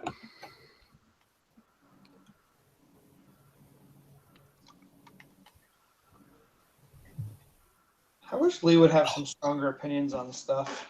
I feel he never expressed. Chad, you do the update for Wish his opinions were as strong as the whiskey he drank. I like to keep reserved on these things. What do we got going on here? Wearing mesh back hats ironically gets you a punch in the face. But if I you're remember real, walking hard in North Bay Memorial Arena. I remember Larry McDonald at a softball tournament in St. Catharines, face up drunk on a picnic table. I woke him up for his autograph. Huh. I love Kubrick. You should check out short film called The Smiling Man. Kubrick filmed the moon landings. Can you do Annie? Or Showboat? Old Man River? I'll do Annie in the ear and ask her if she can hear me. Schlock is the term, I believe. Schlock. Forrest went to Coconut College in Welland.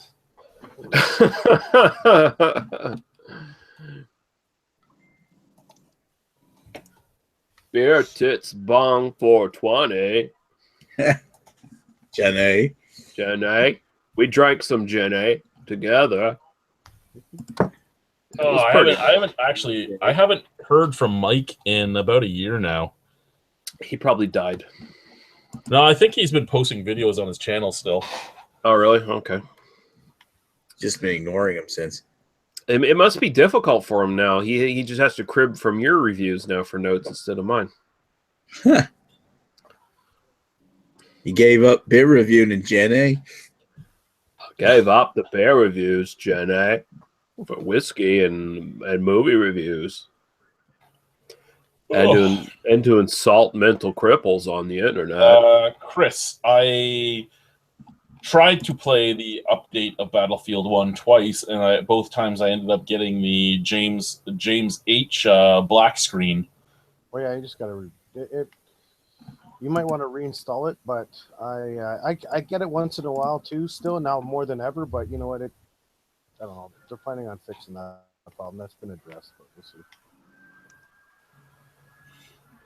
I've never gotten it until the last. By the way, I have the maps too. By the way, just that was my point.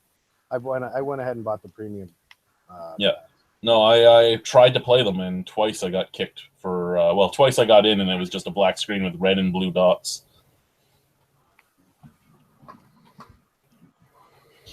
Red and blue dots, Jenny. I've got a Jenny. I just felt like running. I gotta boot up the Jenny and see if it still works. I boot it up once a year. That's not a really nice thing to call the dildo. You gotta wonder what would possess a man to put off having sex with two hot Asians in the bar. That's my twins, Jenny. Those are my twins. Those questions can't be answered. Asian Can't be answered. I'm married. Okay.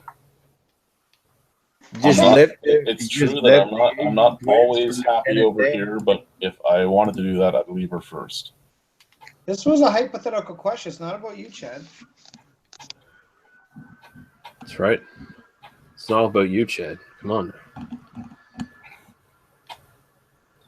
Ariana and Michelle. Yeah. Still remember their names. I still remember their names. It's not a very Asian. I've already told you they were Americanized. They were right from Pittsburgh with Pittsburgh accents. Yeah, that's kind of like at work when you got that one Asian guy that doesn't speak any English and his name is Paul. So American Chinese. You know he's just fucking with him. He knows everything you're saying, and in one day he's going to come back on you. There is a So there is a lady that comes up to the bar all the time, and I've known her for years because I worked in the high end room, and she's a high end person, and she talks to me, but to everybody else, she pretends she can't speak English, and they all say things, and she just looks at me and smiles and walks away. Like, yeah, she knows everything that was just said. That's why I don't. That's why I don't wear one of those "I speak Polish" tags on my name tag, because you know what? I want people to talk about me so I can give them shit later. plus, you don't want to talk. You don't want them to talk so slow to you, like because if they say, "Oh, he speaks Polish," we need to really talk slow to him. You understand the words coming out of my Exactly. Do you have water? I mean, you just don't have time for that kind of shit. So you gotta move the conversation on. So It's so true. Al Ohm says that bong water beer would sell to the hipsters as long as it was gluten free and vegan. Oh yeah, probably would. Bong water beer. Oh, that'll be the next fad coming out. As soon as it becomes legal in Canada in 2017 or 2000. Oh yeah, that's right. We're gonna change this from fucking Beer Dweebs United to fucking Bong Dweebs United. I can see it now. That's all we've been waiting for, isn't it, guys? I mean, we just been drinking this beer for so long, waiting for the day when pot is finally legal, and then we're just going to be on here eating edibles and smoking up. So when that happens, we're going to be able to. Apparently, we're going to be able to grow like 4 plants on our property, which is good because you know what? I'll be a drug dealer. Just kidding. Well, you can get paid for it now.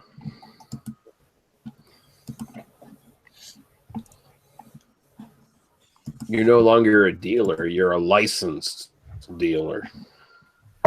Chris needs that photography and grow up. That's right. Chris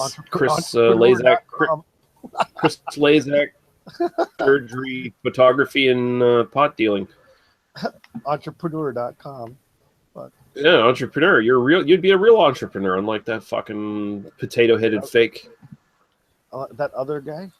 Our dude.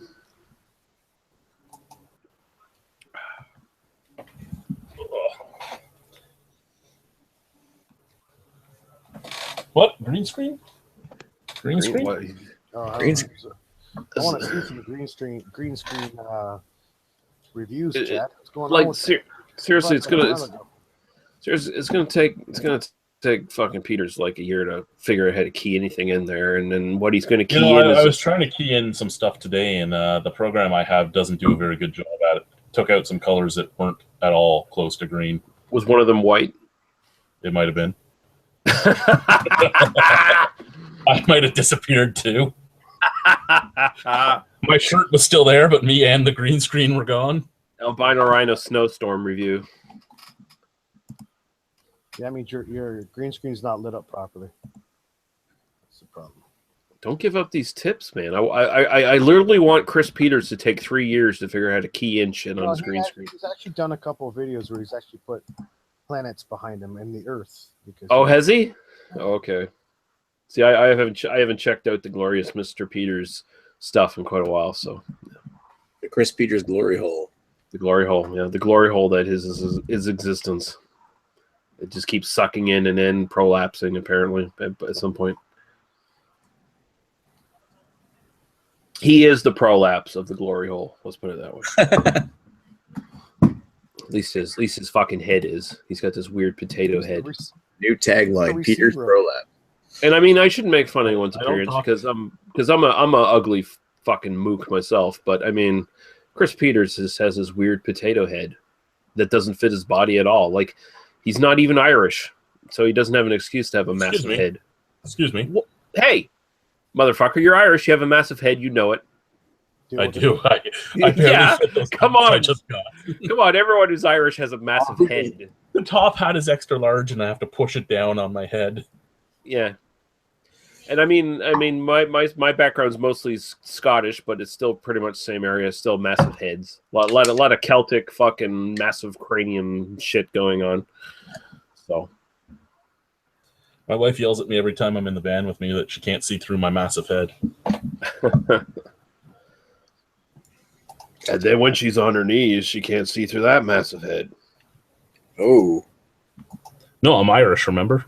Oh, yeah, that's right. And blind. Don't The forget. curse of the Irish. It's all right. Don't have the shillelagh between your legs. It's all right. You're So like have we- me. Our dicks might be only 4 inches, but I mean that's 4 inches thick. So there you go. Have we figured out if 4 inches around. Hey, guys, have we figured out if Peter from Clueless Drinker is if he's albino or not? Anybody figure that out? He looks like he is. I know he has a lazy eye because his from our perspective on the right, his right eye or his left eye, our right, is really super lazy. Those British kids. The job or anything like that. I mean, it's just lazy. Those new British kids, those new British beer tubing kids, they're fun because they know what a fucking ass Chris Peters is. I've seen a couple of like I've just like casually seen a couple of videos, like their hangout videos where they just make these very thinly veiled comments about Chris Peters being total ass. Awesome. I actually started watching the Urban Viking again now that he's putting up posts again. That's right. He's back at it. Big Yeah. Dave. Nice to see that he's been off the fucking shelf for quite a while with health problems and shit. So yeah, it was fun. His last video he put up was some beer from a Pilsner from Japan, and Tanya was in the background of it making fun of him, but she was in the background, and I commented, Tan's supposed to be crawling around on her hands and knees so she's not in the picture. Didn't Greg teach you anything? His response was, shh, she doesn't know she's in the picture.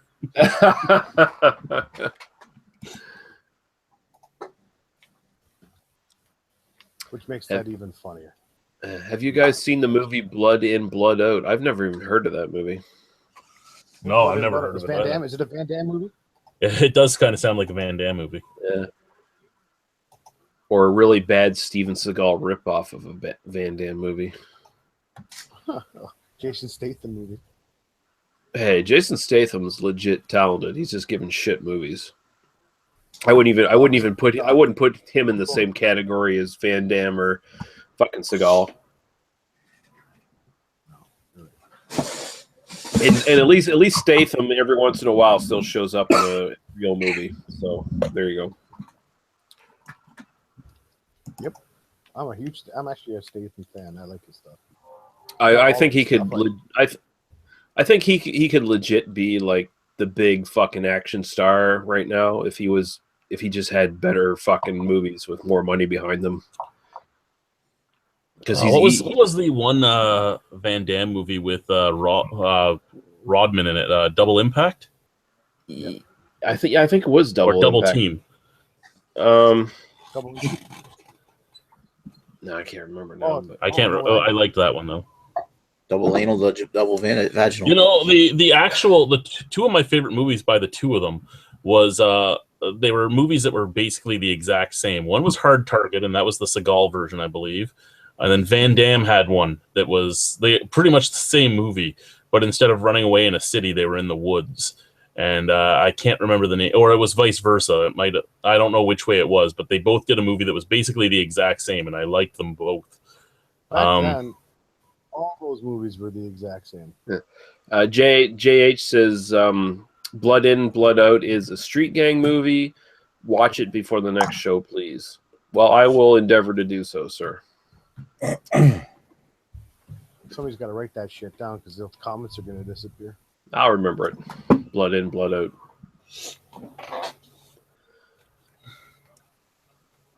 Mr. Angus Wangus has a 2 gram a day prescription because he's a cripple.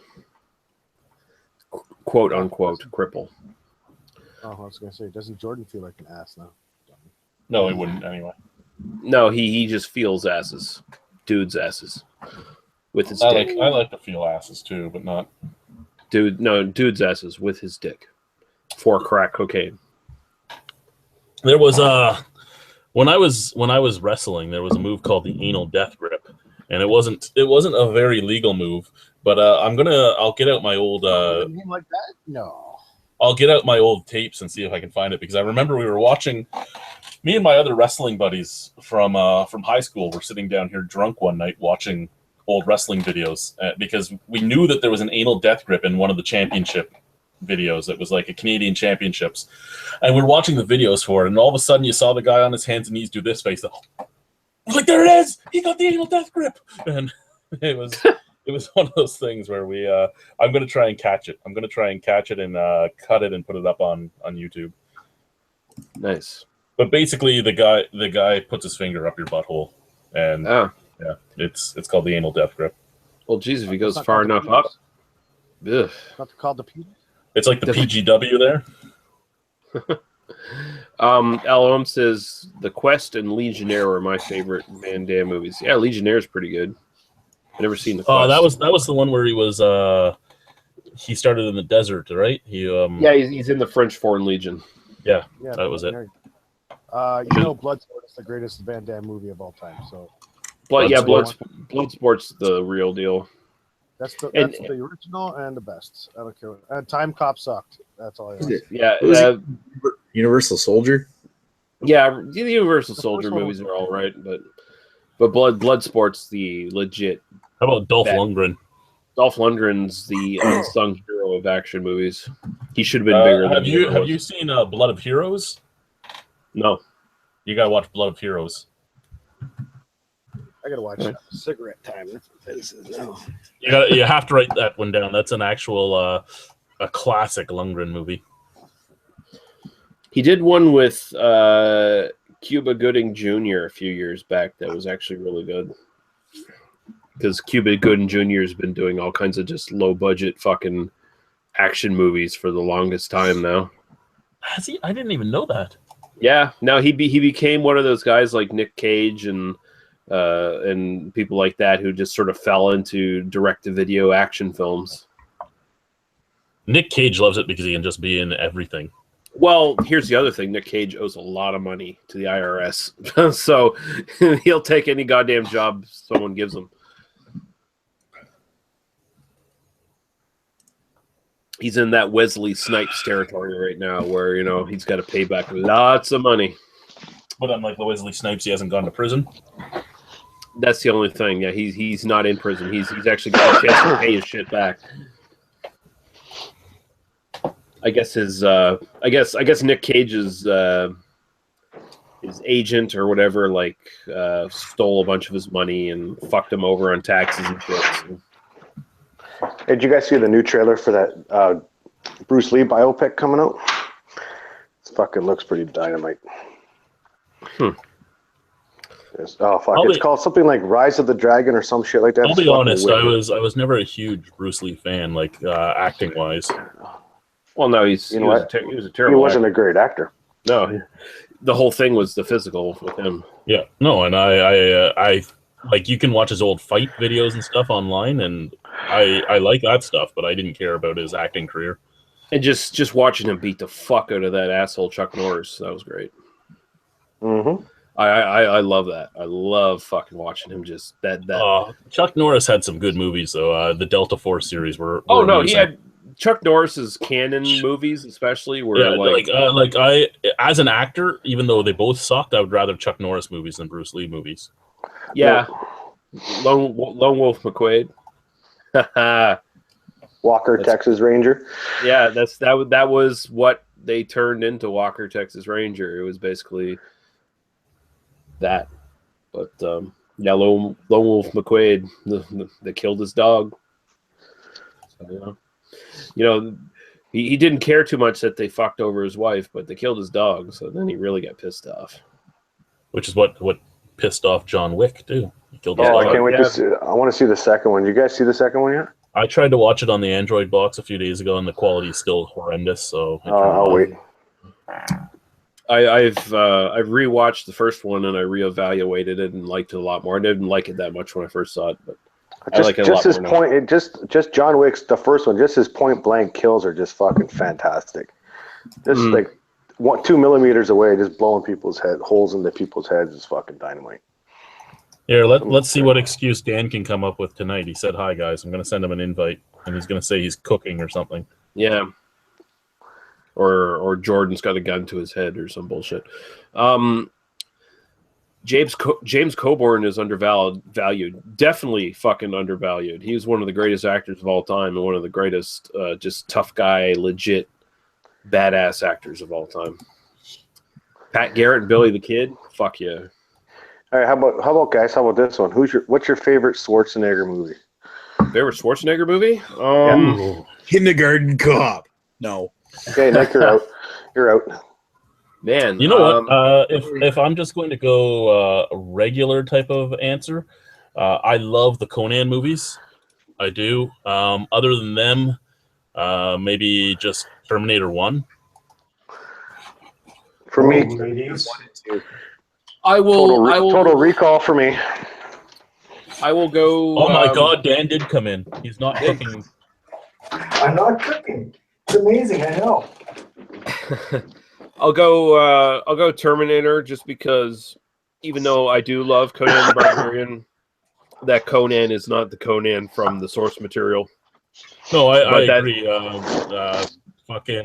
Jason did a better job as Jason Momoa. He did a better job as Conan. But I like the look. I like the look of Arnold as a barbarian. It's what you expect as a barbarian more so than Jason Momoa. But Jason did a better character. For Jason the Momoa source material. Well, here's the thing: Jason Momoa was physically much more in line with how Conan was actually written. Yeah, in the books. Yeah. He wasn't like I said. Arnie was more in line with what people thought of a barbarian at the time. Yeah, but yeah, I'd go with just what Nick just put there. Terminator's probably the best, most iconic Arnie role. So. Oh yeah. So good day, Dan. Welcome. One of my favorite movies of all Good time. evening. What are you drinking tonight, Dan? I don't know yet. Oh well, yeah. I mean, he's a couple hours away, so he might just be starting right now, right? So there we go. Well, kind of. I was kind of thinking of what I actually want to drink, and I don't know yet. That's the strange part because I got a package of a beer meal, and I thought, well, you know what? I'll jump on with you guys while I'm doing this. Well, good. So I think I'll go with something that I really enjoy being a dirty little freak. It's from Dupla Brewing, and it's what is it? The coconut one? A donut blended of roasted malt, coconut caramel, and chocolate essence, barely restrained by a gentle hop bite. So it sounds interesting. I thought I might as well throw it on here. Yeah. Yeah, that sounds interesting. Yeah. Dallas Hockey wants to know, did you guys like the Hateful Eight? I did. I liked it a lot. It took a couple of rewatches to really appreciate it a lot more, but I do like it a lot. You got to kind of view it as Quentin Tarantino saying "fuck you" to all of his critics, because that's basically what that movie is. It's basically he puts everything in that movie that people criticize him for. It's like it's too violent. There's too much violence against women. There's too much swearing. There's too much fucking people saying nigger.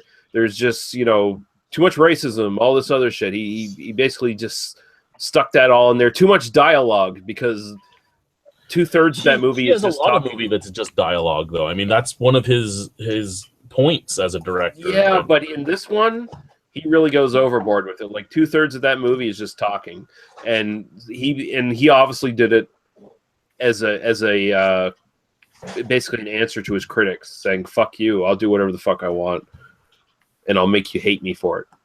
Since when has he listened to the critics? I mean, come on, how many movies has he made where it's over the top, gore, blood, violence, whatever else? Oh, well, here's the thing. He doesn't listen to the critics. He taunts his critics. And I think that's what this movie is a direct response to all the critics. Basically, oh, you think my movie has too much violence? Well, here, I'm going to show a bunch of people getting their heads blown off. You think my movie has too much swearing? Here's everyone saying nigger every 3 seconds in my movie. Power people in here? Here, let's get this person on here, and he'll actually join me for a movie. Exactly. If you're a Quentin Tarantino fan and you're used to his dialogue and you can sit through an almost 3-hour movie, then it's definitely really good. Yeah, it was. I mean, I enjoyed it. I sat through Kill Bill 1 and 2 so many times. It's been amazing. So It wasn't as good as like Quentin Tarantino's previous movies, I find, but like, it was still an enjoyable movie, and it was actually really creative in the sense that you did only everything took place pretty much in one room. Yeah, it's kind of it's kind of a really long stage play when you look at it. But I mean he does it in that 70 millimeter, and it's a pretty notable thing to have the scope and scale of a 70 millimeter film and make it feel really enclosed in and claustrophobic at the same time. So yeah. I never saw it in the 70 millimeter, but caught it in a theater when it came out. Yeah, I do like it a lot. I do like it a lot. well, that's a good thing. I mean, no, I haven't seen that one yet. I want to. So if it's worth seeing, then what the hell? I really haven't seen a lot of Quentin Tarantino stuff lately. I should get on that. Oh man, Quentin Tarantino. So I had a Quentin Tarantino marathon about a year ago, and they're all fucking awesome movies. Every single one of them. Oh yeah. I watched Kill Bill a whole bunch too, but mostly just for Go-Go. Yeah. Al Holmes says that James Coburn trained with Bruce Lee, and that's true. He was one of the big Hollywood celebs that trained with Bruce Lee, and then he did the in like Flint, the Flint character, the James Bond sort of, well, not quite parody, but semi-parody rip-off character, and he was really good in that too. I totally agree. Al Holmes says Commando after Conan. Commando is that's the so bad it's good pick for Schwarzenegger, because man, that movie's a lot of fun to watch just because it's so bad. Al also said that Arnie's Conan is not Robert Howard Conan, sure, but the movie is nearly perfect. Oh, I totally agree. He takes the Conan character and throws it into a sort of Germanic tectonic kind of mythology kind of attitude and pulls it off really well. Like it's very. There was a lot of huge guys in that movie too. Oh yeah, he had his that guy who was the he's been in a bunch of Arnie movies. I can't think of his name right now, but he was one of the two guys that were the henchmen to. Yeah, I know exactly who you're talking about. I think it's Ben something or other. Yeah, something like that. I'm looking it up right now because I know exactly who you're talking about. But yeah, that movie's great, and I mean it's kind of it's almost kind of a Nordic kind of opera kind of thing. I really enjoyed Conan the Barbarian more so than Conan the Destroyer, the second one. The Destroyer is a jokey cash into the first film. It's almost just as bad as all the ripoffs of Conan the Barbarian. You know, it's a great action movie. Zardoz. Zardoz is awesome. you won't see me shit talk Zardoz, dude. Zardoz. Actually, the movie was weird, but yeah, it was actually really good. Zardoz is fucking amazing. Fucking Sean Connery walking around in a red diaper and he still pulls off being a badass. Fuck yeah. Yeah, basically. Yeah. But after you watch it, you're like, what the fuck did I just watch? But after you think about it, I'm like, that was interesting.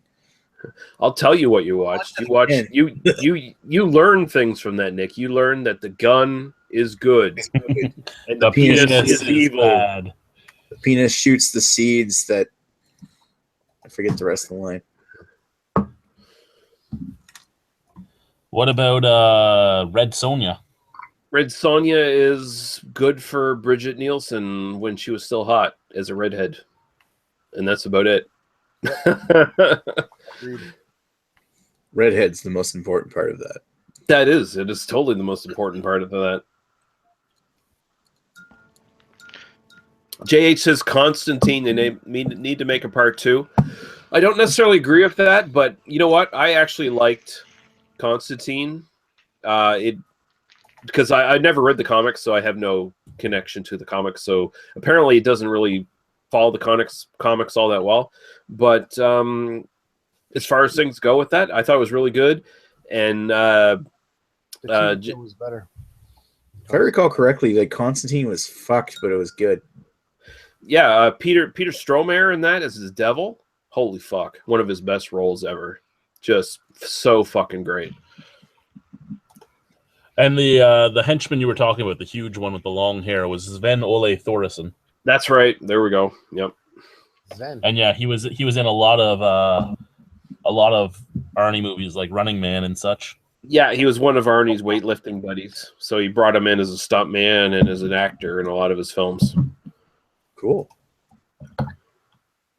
And I mean, fuck, man, the Conan the Barbarian, where it all sort of comes to a head at the Battle of the Mounds, and the music builds up, and they just have that fucking fight. And they set that trap for all those fucking guys. That's fucking great stuff. I haven't seen Conan in ages. JH also asked if he should make Kill Bill 3 and if you think Hateful Eight will be his last movie. No, Hateful Eight won't be his last movie. I know he's still got. I seriously doubt. I think he's publicly said that he's still got like at least one or two more movies in him that he's going to do. I mean, he does have a set plan apparently, where he's going to have a certain amount of movies, then he's going to quit and move on to writing. Apparently, Kill Bill 3. Didn't they end it? Yeah. No, but they left it open ended because the idea was that the daughter of the black chick Black Mamba that she killed, the idea was that she would come back like 20 years later and try to take revenge on the bride, and that would be Kill Bill 3. Yeah, I think I've heard that because it wasn't at the end of Kill Bill 2 that he killed Bill. She killed Bill. Right. The five, or the whatever steps it was. Five finger death punch or whatever. 5-step death punch or whatever the fuck it is. Yeah. Yeah. Yeah, as for it being his last movie, I don't think so. I mean, he might have said that he wants to retire after the Hateful Eight, but he's only 54. So chances are he probably will get want to make another movie before he actually reaches his retirement age. Yeah, I'm pretty sure. I'm pretty sure he said multiple times that he wants to do at least a couple more movies before he retires. He's going to do another From Dusk Till Dawn. There you go. I'd be all right with that. Another Grindhouse. I'd be all right with that too, as long as he didn't make it as long and talky as he did Death Proof. I was going to say of the Grindhouse movies, the Planet Terror was my thing. Oh yeah, well that was a lot more fun because that was just pure like John Carpenter fucking Return to the Living Dead homage kind of thing. Now, if you're going to go with one of his buddies, I'm really looking forward to Robert Rodriguez as a Machete in Space. Yeah, I don't know. Machete 2 wasn't that good. The first one was cute and it was enjoyable, but I mean the formula is starting to get really tired. Did I hear correctly? Machete in Space? Machete in Space. Rodriguez part of Grindhouse. That was Planet Terror, wasn't it? The one where she had a machine gun leg. Right. Yeah. That was awesome. That was like fucking mindless entertainment, really. Yeah. But, it was definitely the better part of the Grindhouse. But you know what? Death Proof wasn't that bad. Did Iron Skies 2 ever end up getting made? I'm going to look that up now. I think it did. I got a question for you. Did Tarantino or Rodriguez have anything to do with the From Dusk Till Dawn TV show? They might have producer credits. I know Rodriguez owns the El Rey network or whatever that they're on. So I mean, he's definitely making money from it at the very least. I'm sure Tarantino has some sort of credit there somewhere. Yeah, okay. I was just curious because I was thinking about watching the actual. From what I hear, the series actually basically draws out the first movie. Like it echoes a lot of the same beats of the first movie. The general same story. It just draws out the characters and stuff a lot more throughout the entire series. So I heard it's kind of like a prequel, kind of, and then blends right in. But... Yeah, I think it's kind of like it's partly prequel, and then it moves into the first movie and kind of redoes the first movie, but as a series. So of course you get a lot more character stuff and all that shit, right? So I should check it out. I like that movie. Apparently it comes out in 2018, but they also have the third one coming out in 2018. They're pre-producing the third one right now. Oh, okay. What's that? So Iron Sky, The Coming Race is 2018, where you find Hitler riding a dinosaur in the center of the Earth. And then the next one will be called The Ark. Okay. Wait, are you talking about that cheesy half-hour, like CG 80s inspired movie that came out a few years ago? No, that was Kung Fury. Kung Fury, yeah. Didn't that have Hitler riding a mechanical? Hitler was in it. What about Yeah. Ghost in the Shell? Any of you guys see Ghost in the Shell yet? Is it out yet? When does it come I out? have no interest in seeing it. I thought the original anime is completely overrated, and I have no interest in seeing this one, especially since it probably won't even have any nudity in it. Yeah, you know, the thing I don't get is they talk about whitewashing with that movie. You know, like Scarlett Johansson is not Japanese and stuff. If you actually watch the actual anime for that fucking that's based on, none of the characters in that look like Japanese people. Like it's the typical anime thing where they make them very westernized.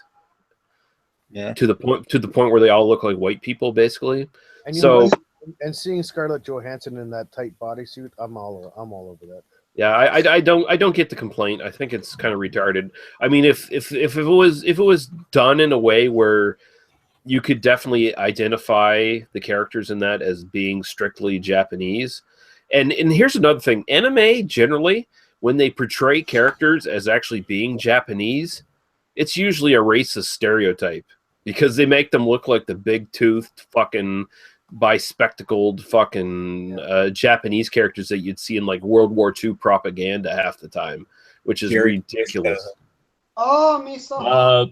Dallas Hockey asked what we thought of the new Mortal Kombat movie. I didn't even know there was a new one, to be honest. Yeah. Are you talking about? Was it based on the online YouTube thing that they did, or is it? It says the guy that made Saw is helping them make the new Mortal Kombat movie. Oh, okay. Alon asks, is the new Swartz Conan in production still? Legend of Conan. That one's been in production hell for like, what, maybe almost like 5 or 6 years now or more? I mean, Mr. Angus Wangus wants to see a Forrest Gump and his son comedy. Oh, Jesus. Well, wasn't that Dumb and Dumber? But yeah, the Conan thing. I mean, I know Schwarzenegger said, "Yes, King Conan is coming soon." Blah blah blah. But I don't know, man. I don't even know if it's actually in production. Honestly, is there like an IMDb listing for it even? Because I don't know. Thanks. And yeah, Robert Rodriguez funds fucking Lucha Underground with this El Rey network. Yeah. Iron Fist. I thought Iron Fist was all right. It's not as terrible as everyone said it was because all the critics, all they got were like the first 7 episodes, and the series actually didn't start getting good till like episode 8 anyway. So it was kind of a wet fart on the part of Marvel to send all the bad episodes first and have the critics look at them. I'll be watching those ones. I'll be watching that show for real. It's not a bad show. It's just not as good as all the other Marvel shows. I mean, it's the lesser of them, but I mean, eventually they were gonna hit one that wasn't as good. So, what are you gonna do? But when they all come together, that's gonna be awesome. Well, I mean, yeah, this show is basically just an excuse to get the character introduced, so he'll become part of the Defenders for the Defenders show. That's all it was. You probably won't see an Iron Fist season 2, I don't think. Unless Easy, you got the Avengers. unless something happens where after the Defenders and then they jump. Who the fuck Yeah. wants Defenders? No one wants to see people defend. They want to see people avenge. Well, I don't just got a comment. And this is sort of beer related, which is taking us away from the movies, but we always end up back at movies. But this came from Paul Kozlowski, and it's a long-winded. It's kind of a long-winded comment, but I thought it was kind of fun because we basically all kind of think the same thing here. But anyway, hey Rhino, what's the deal with Stone? He's one of the few people that actually call me Rhino instead of Albino. I, like most craft beer drinkers, have generally, however reluctantly, bought every overpriced offering that comes out by Stone to see what the hype's about. Why the big price jump for tall boys, and why the hype for their IPAs in general? Sure, Choco Vesa is fantastic as the exception, But Arrogant Bastard and their IPA and Go-To and other offerings have been nothing better than what craft brewers are doing here in Canada. I just don't get why people seem to cream their pants over Stone products. Is it because it's this so-called California craft beer institution that has Canadians chomping at the bit to be trendy and drink Stone products? Help me understand the allure of Stone brewing. Thanks and cheers. And I'll have to reply to that privately. Well, not privately, but later, because it's on a Stone video, so he's probably not watching this. But I thought it was something fun to talk about. Well, Stone has the benefit of marketing themselves like a motherfucker for like 10 or more years. Like there was a point when they were basically the biggest dog in town. They were maybe not the only game in town in their sort of region, but they were a big name.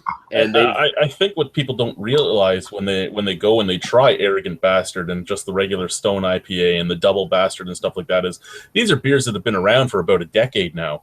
Yeah. It's just like Mill Street's Tankhouse Ale. At one point, Mill Street's Tankhouse Ale was, oh my god, this is so cool. And now it's, well, there's all this stuff already here. I mean, these beers have been around for a long time. Choco Vesa, not as old of a beer. It still stands out. Their Imperial Russian Stout, because they don't want to call it a Russian Imperial Stout, a good beer. Their dark beers are actually really good. Their hoppy things, at least for us in Canada, there's two things going against them. One, we don't get them fresh.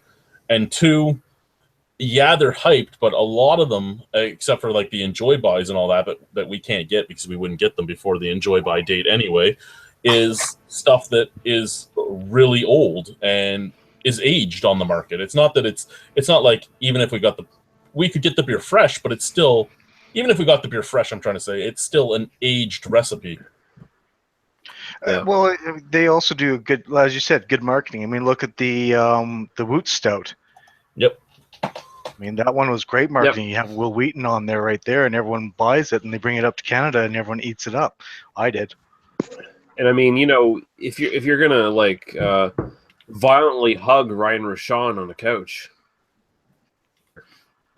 Well. The thing with Stone is I don't think I've ever had necessarily a bad beer by them. I'm not saying they're amazing by any means, but I think they're a solid brewery. Yes, no, but does being a solid brewery equate to some of the prices that some of the beers are coming to Ontario? Well, no, that's where the marketing and hype comes in. Yeah, and you got to remember as well, though, that they have to pay import fees and everything else to sell it here. But that go to the States, their shit is really expensive in the States too, and it's American currency. Well, their big bottles are super expensive. I think Crime and Punishment were like $12 US each a bottle. Yeah, that's the thing is that people don't realize if you think our craft beer in Canada is expensive, I'm not talking about macro beer because that's a different story. Craft beer in Canada is cheap compared to what you pay for it in the States because their prices are at least the same as ours, except they pay it in American. Well, again, you got to remember it matters what province you're in. I mean, Alberta has some pretty crazy beer prices. Yeah, considering I just spent $8 a can for 2 Imperial Stouts from Blind Man Brewing, and they're at 11%, and they're 355 mil. Ooh. Ooh. Yeah. That hurts. I thought my 1050 fucking $5. Yeah, they've gotten to the point where they've hiked themselves up so much that they feel like they're entitled to prices that are exorbitant for their shit. But I mean, Choco Vesa isn't horrible for an 8.5% stout that's coming from the U.S. It's $4 a bottle. I'm willing to pay that. But then you look at their can right beside it of their IPA for $5-something a can, and I'm like, no, I'm not really willing to pay that. Well, and I mean, here's the thing that we've always sort of said on BDU ever since we started, that we've sort of agreed that as long as there's a market, that will pay that price, they'll charge those prices. So whether we think it's right or wrong, there's always going to be those people out there that are, fuck yeah, I'm going to buy Stone beer for $18 for a 20 milliliter can. Fuck yeah. And they'll do it, you know? I have to say I was guilty of that tonight because the brewery brought in the white chocolate that is so popular down the States. They brought it into Canada and it's like $45 a bottle, and I finally just whoa. I'm pulling the trigger. What the hell? And I mean, I think we've all sort of established on BDU over the years too that we've all had those exceptions Say where white on it. where we've paid exorbitant prices for shit that we shouldn't have, but we do anyway, just because we're Just to have it once. yeah. I got a bottle of raspberry Eisbach by Kunan, which I will be the first to say is a huge rip-off. I paid $31.50 US a bottle for a small 355 milliliter bottle, and I bought it because Joe and a lot of other people tell me it's amazing. I got to try it. I figured whatever, I'll do it You're once. so stupid. It is stupid. I'll be the first. Kunan is an expensive brewery too. Like a lot of their stuff is expensive. How'd you let get yourself peer pressured by Joe of all people? I think it was more you than Joe that peer pressured him. Oh my God. Actually, Kunan, their stuff is expensive. Most of the time, their rare releases are worth the price. Their regular beer, I think, is way overhyped. It's not all that good, personally, from my experience. The raspberry I haven't tried yet, so I don't know yet. What was the price you guys paid for the Aurora Heart out there? $11, I believe. Yeah, $11, $10.95, I think. Okay, it's $16.95 out here. Oh, but it's delicious. Ooh. Yeah, I know. I picked up a bottle. I can't wait to review it. All I'll tell you is if you can get, now this is if you're in Ontario, you have LCBO. If you're able to get, whatever KBS, it's $7.25 a bottle. Get as much as you can. You're getting a fucking steal at that price because it's at least $8 US a bottle. In the Well, that's the thing. A lot of American craft beer is cheaper in Ontario than in the U.S. And that beer is a perfect 11 out of 11. 88 out of 100. Hell, Belgian beer, any beer from Europe for the most part is cheaper in Ontario than in the U.S. too. Yeah, Rochefort 10, I believe, what is it, $4.50 a bottle now? Every time I see it's like $7.99 US a bottle. I liked when Rochefort 10 was $3.75 a bottle. Well, so did I, but even at $4.50, still a pretty good deal. JH says, here's a fun fact. Burger King just bought out Popeye's chicken.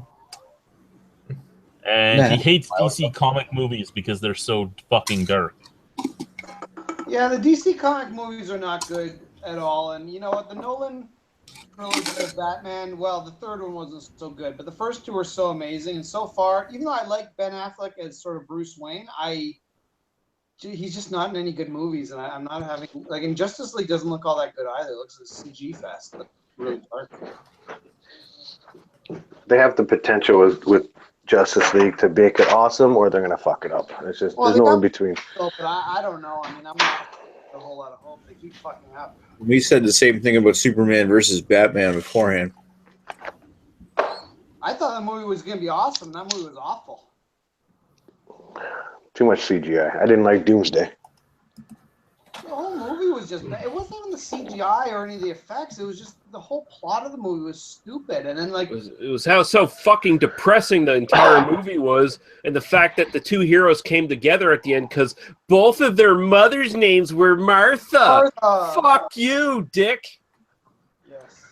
Yeah, whoever wrote that part was just fucking should have been fired. That is the weakest shit ever. Batman suddenly has a change of heart because he had Superman's mommy had the same name as yours. What the fuck? What a bunch of bullshit. That's not fucking Batman. Also, Batman killing people in that movie either didn't really help. Yeah, Batman killing people. I mean, he used to do it in the original comics, but that's not the last, not like the newest Transformers that's coming out. The one before this, when they had Marky Mark there in it. With the boy what's a Transformer? Well, what I hated in that movie was like, all of a sudden, Optimus Prime is threatening to kill humans. What? What's going on? They had Optimus Prime. They're like, I will kill you. That wouldn't have happened. What? No, that's in the new movie. No, we're not going to kill anybody. I don't even remember it. The movie was just so bland and boring and fucking retarded. I am actually somebody who really enjoyed the first Transformers movie, but ever since then, that series has just been awful. Yeah, the first one was the best one out of that series for sure. I watched them because I have every episode of the original cartoon series. I have the original movie. I love the stuff. I watched all the other, like, Cybertron, Energon, Beast Wars, Rescue Bots. I've watched all that with my son. He loves fucking Transformers. Go Bots. And, I hated I hated that part of the movie when he was threatening to kill humans. I'm like, that is not Optimus Prime. Honestly, I think I was so checked out during that movie that I don't even remember that scene. I just remember at the end, like I was waiting for the dinosaurs to come up, and then the dinosaurs came at the end, and it was kind of underwhelming. I was like, oh, okay, not that interesting. And then, yeah, that was kind of it. And now what is he? He's dead now in the next movie, but he's gonna come back to life at the end and probably be extra powerful and kill everyone, including a resurrected Megatron, which will likely be the villain. Yeah, I don't know. I haven't really been feeling. Galvatron. I love the original Generation 1 series, and I love Beast Wars. But when it comes to and Transformers Prime is really good too, but when it comes to the movies, I kind of like the first one, but I just haven't been feeling the Michael Bay series. Well, that's because Michael Bay just does all the camera tricks and explosions and loud noises, and the fighting is so fast you can't tell what's going on at all. And Michael Bay's ruined my childhood. There you go. Well, yeah, and then he took Teenage Mutant Ninja Turtles and he was going to make them aliens. And Oh yeah, Ninja Turtles was a Hard. I haven't seen the second one, but the first one was really bad. I think I saw one post is like, oh, Michael Bay gave the turtles noses, and I'm like, no, thanks, I'm gonna leave. Megan Fox. That's all I gotta say about that. Megan Fox should not have been April O'Neil. It doesn't matter. It's Megan Fox should not be allowed to be in any movies because she Yeah, sucks. listen. Here's the thing: Megan Fox is attractive, but she's not naked in these movies. She's not spreading her pussy, and she's not letting me fuck her. So I don't care. She's not attractive. She's just a nondescript fucking brunette. Fox is pretty hot in the first movie, but yeah, She has Megan Fox in his bed. she has gorilla thumbs. I forgive her. You know, I find it funny that you always say you shouldn't be making fun of somebody's appearance because you're an ugly monk, and then all you do is make fun of people's appearances. Yeah, that gives me the right to. Yeah. Like Megan Fox's thumb's bigger than Chad's penis. Megan Fox's thumb is pretty huge. So I was gonna say, so that still gives Chad about 14 inches of girth. right. Yeah. Oh. Laughing from Nikki Tripod over there. He always laughs at us lesser mortals. I love the whole time that I've been on this review tonight. I've been playing Battlefield 1. Oh, it's the best. And it really hasn't hurt or enhanced your usual level of input. I haven't installed Battlefield 1 because that game's boring, but I'm not playing anything else either, so whatever. You know what? The new maps are awesome. The new guns are wicked. I don't care what anyone. You have the new guns already, do you? I have 4 out of the 8 new guns. Yeah, I'll have 0 out of 8 forever. No, you'll like the suppressive ones. Oh, I won't be able to get them. Okay, apparently you can type Megan Fox tranny into YouTube. Oh. Yeah. That's what. You can type it in. You can type anything into YouTube. It doesn't necessarily mean you're gonna find it. Well, Mr. Angus Wangus says it is. If you want to have a fun time with YouTube, type in enema tutorial. No. No. Megan Fox admits to being an Illuminati tranny. Oh, well, interesting. That Megan Fox is a man. Megan Fox, I'm a tranny. Megan Fox and Jessica Alba, Illuminati trannies. Man, Illuminati has a lot of trannies. Why are you doing this to me, guys? Megan Fox is probably one of my favorites. Because we want to see what kind of nightmares you have. Yeah, I mean, can you get past the fact that she has a dick? Maybe. Megan Fox's penis. Jessica Alba's shocking confession. I'm a man, baby. Let's still sleep with her. Do I make you any? Fox News' Megyn Kelly shouts, I'm a man. Wow. Hey, Guy's here. He's just saying nothing. That's why I couldn't tell he was here. Well, what are you drinking, Guy, and what are you doing? You're not even saying anything weird? You've been here for like 20 minutes and you haven't said anything fucked up yet? fucking pervert he is. Hey, I slept on that couch right there, and I'm pretty sure he watched me most of the night. Oh, most of the entire night. And he was like, albino rhinos in my apartment. He was just making sure you didn't choke on your own tongue. He Yes. cut It's hold. true. It's true. We did do some reviews in his kitchen. Oh yeah. I should make a channel, Albino Tongue Choke. That's a great band name, Albino Tongue Choke. So what are you drinking, E? Mickey's. Mickey's. Can you still get Wow. that? Where did you find that? I can't find it anywhere down here. Fuck? They always have it at a beer store near where I live. Wow. Man. I've heard of that, but I've never had it. I want to try that. I think they're can't get always them on down here special anymore. too. They're cheap. I used to buy them all the time, and they have fun riddles under the cap as you're getting drunk. And they're not that bad for malt liquor. No, they're not bad at all. They're actually one of the best malt liquors I've had. Better than Next Colt time- 45. Next time we do a beer mail, Gee, you got to send me one of those. Yeah, do it. Do it, bitch. And Send they're, it they're, to they're, your great 12 pack. grenades. I remember doing a video where I chugged 5 of them because the grenades have the wide mouth, so you can chug them in like a second. I checked Boom, out my it's first gone. one. They're super easy to chug. Yeah. That's how you caught up for tonight, right? Like Al Ohm says he wonders if Megan Fox's dick is as jacked as her thumbs. Maybe. Who knows? And JH says JH just made the most controversial comment of the night, by the way, saying that Speed 2 is a very bad movie. Oh no. Speed 2 is the best movie ever made, sir. 2. Yeah, you're gonna get the Rhino really mad now. Because I care. King Cobra. Sandra Bullock was a fucking amazing in that movie. It was her best performance. And it was on a ship. It was on a ship. I started using my cell phone as a dash cam, so I started a 613 Derp Drivers channel on YouTube. 613 Derp. Drivers. Derp Drivers. Derp. Get it right, Nick. Darp, God darp. damn it. I did my first vlog. Will be on my Christy Zach Photography YouTube channel tomorrow morning. First vlog ever. I used my dollar store dash cam holder, and that's it. I want to get a 360 camera. And Chad. put it on your drone, you pervert. No, I want to put it in the middle of the beer fest, just on the ground. Oh, yeah. 613 Derp Drivers. Just in the middle. So basically, you're gonna try and see who will kick it first out of the drunken state. Yeah. No, you put up a little barricade. That doesn't stop people. Yeah. A very angry looking albino in a top hat will stop them. You're going to have either Paul or Ken just stand right next to the goddamn... No, if Ken Camera. stood next to it, he'd break it himself. Oh, yeah, probably. So, Paul. Nobody wants to Dennis see a Hopper. pulse.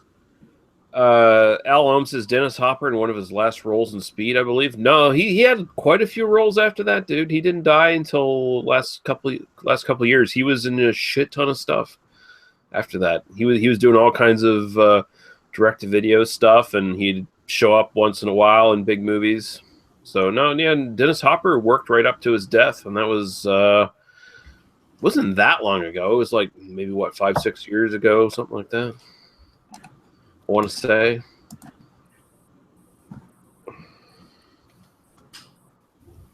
Dennis Hopper, 2010, yeah, 2010. God, was it that long? 7 years ago? Yeah. Jeez. I see you're moderating too right now, Lee. I love it because that was. Oh yeah. That's all. I mean, I just, if Jordan's gonna go there, I'll go there. Yeah, super fucking racist.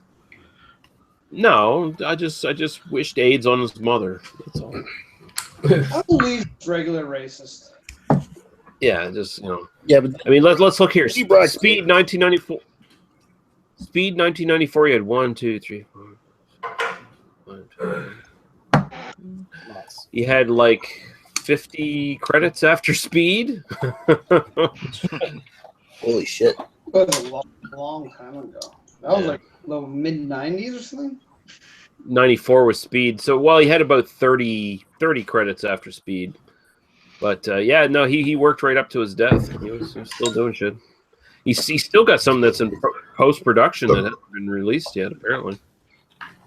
Wow. And he showed up in a couple things that just got released in the last couple of years too. Oh yeah, Dennis Hopper was amazing. Especially since apparently he did a lot of his roles like very coked out.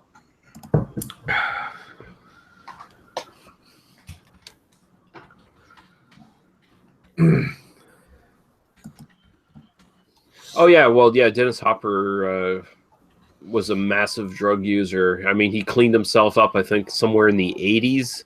I think it was right around the time he did Blue Velvet that he finally cleaned up. But yeah, he damaged himself quite a bit.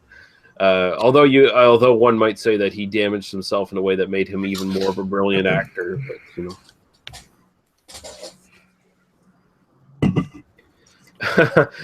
But Jordan got banned and timed out at the same time. That's amazing. He did.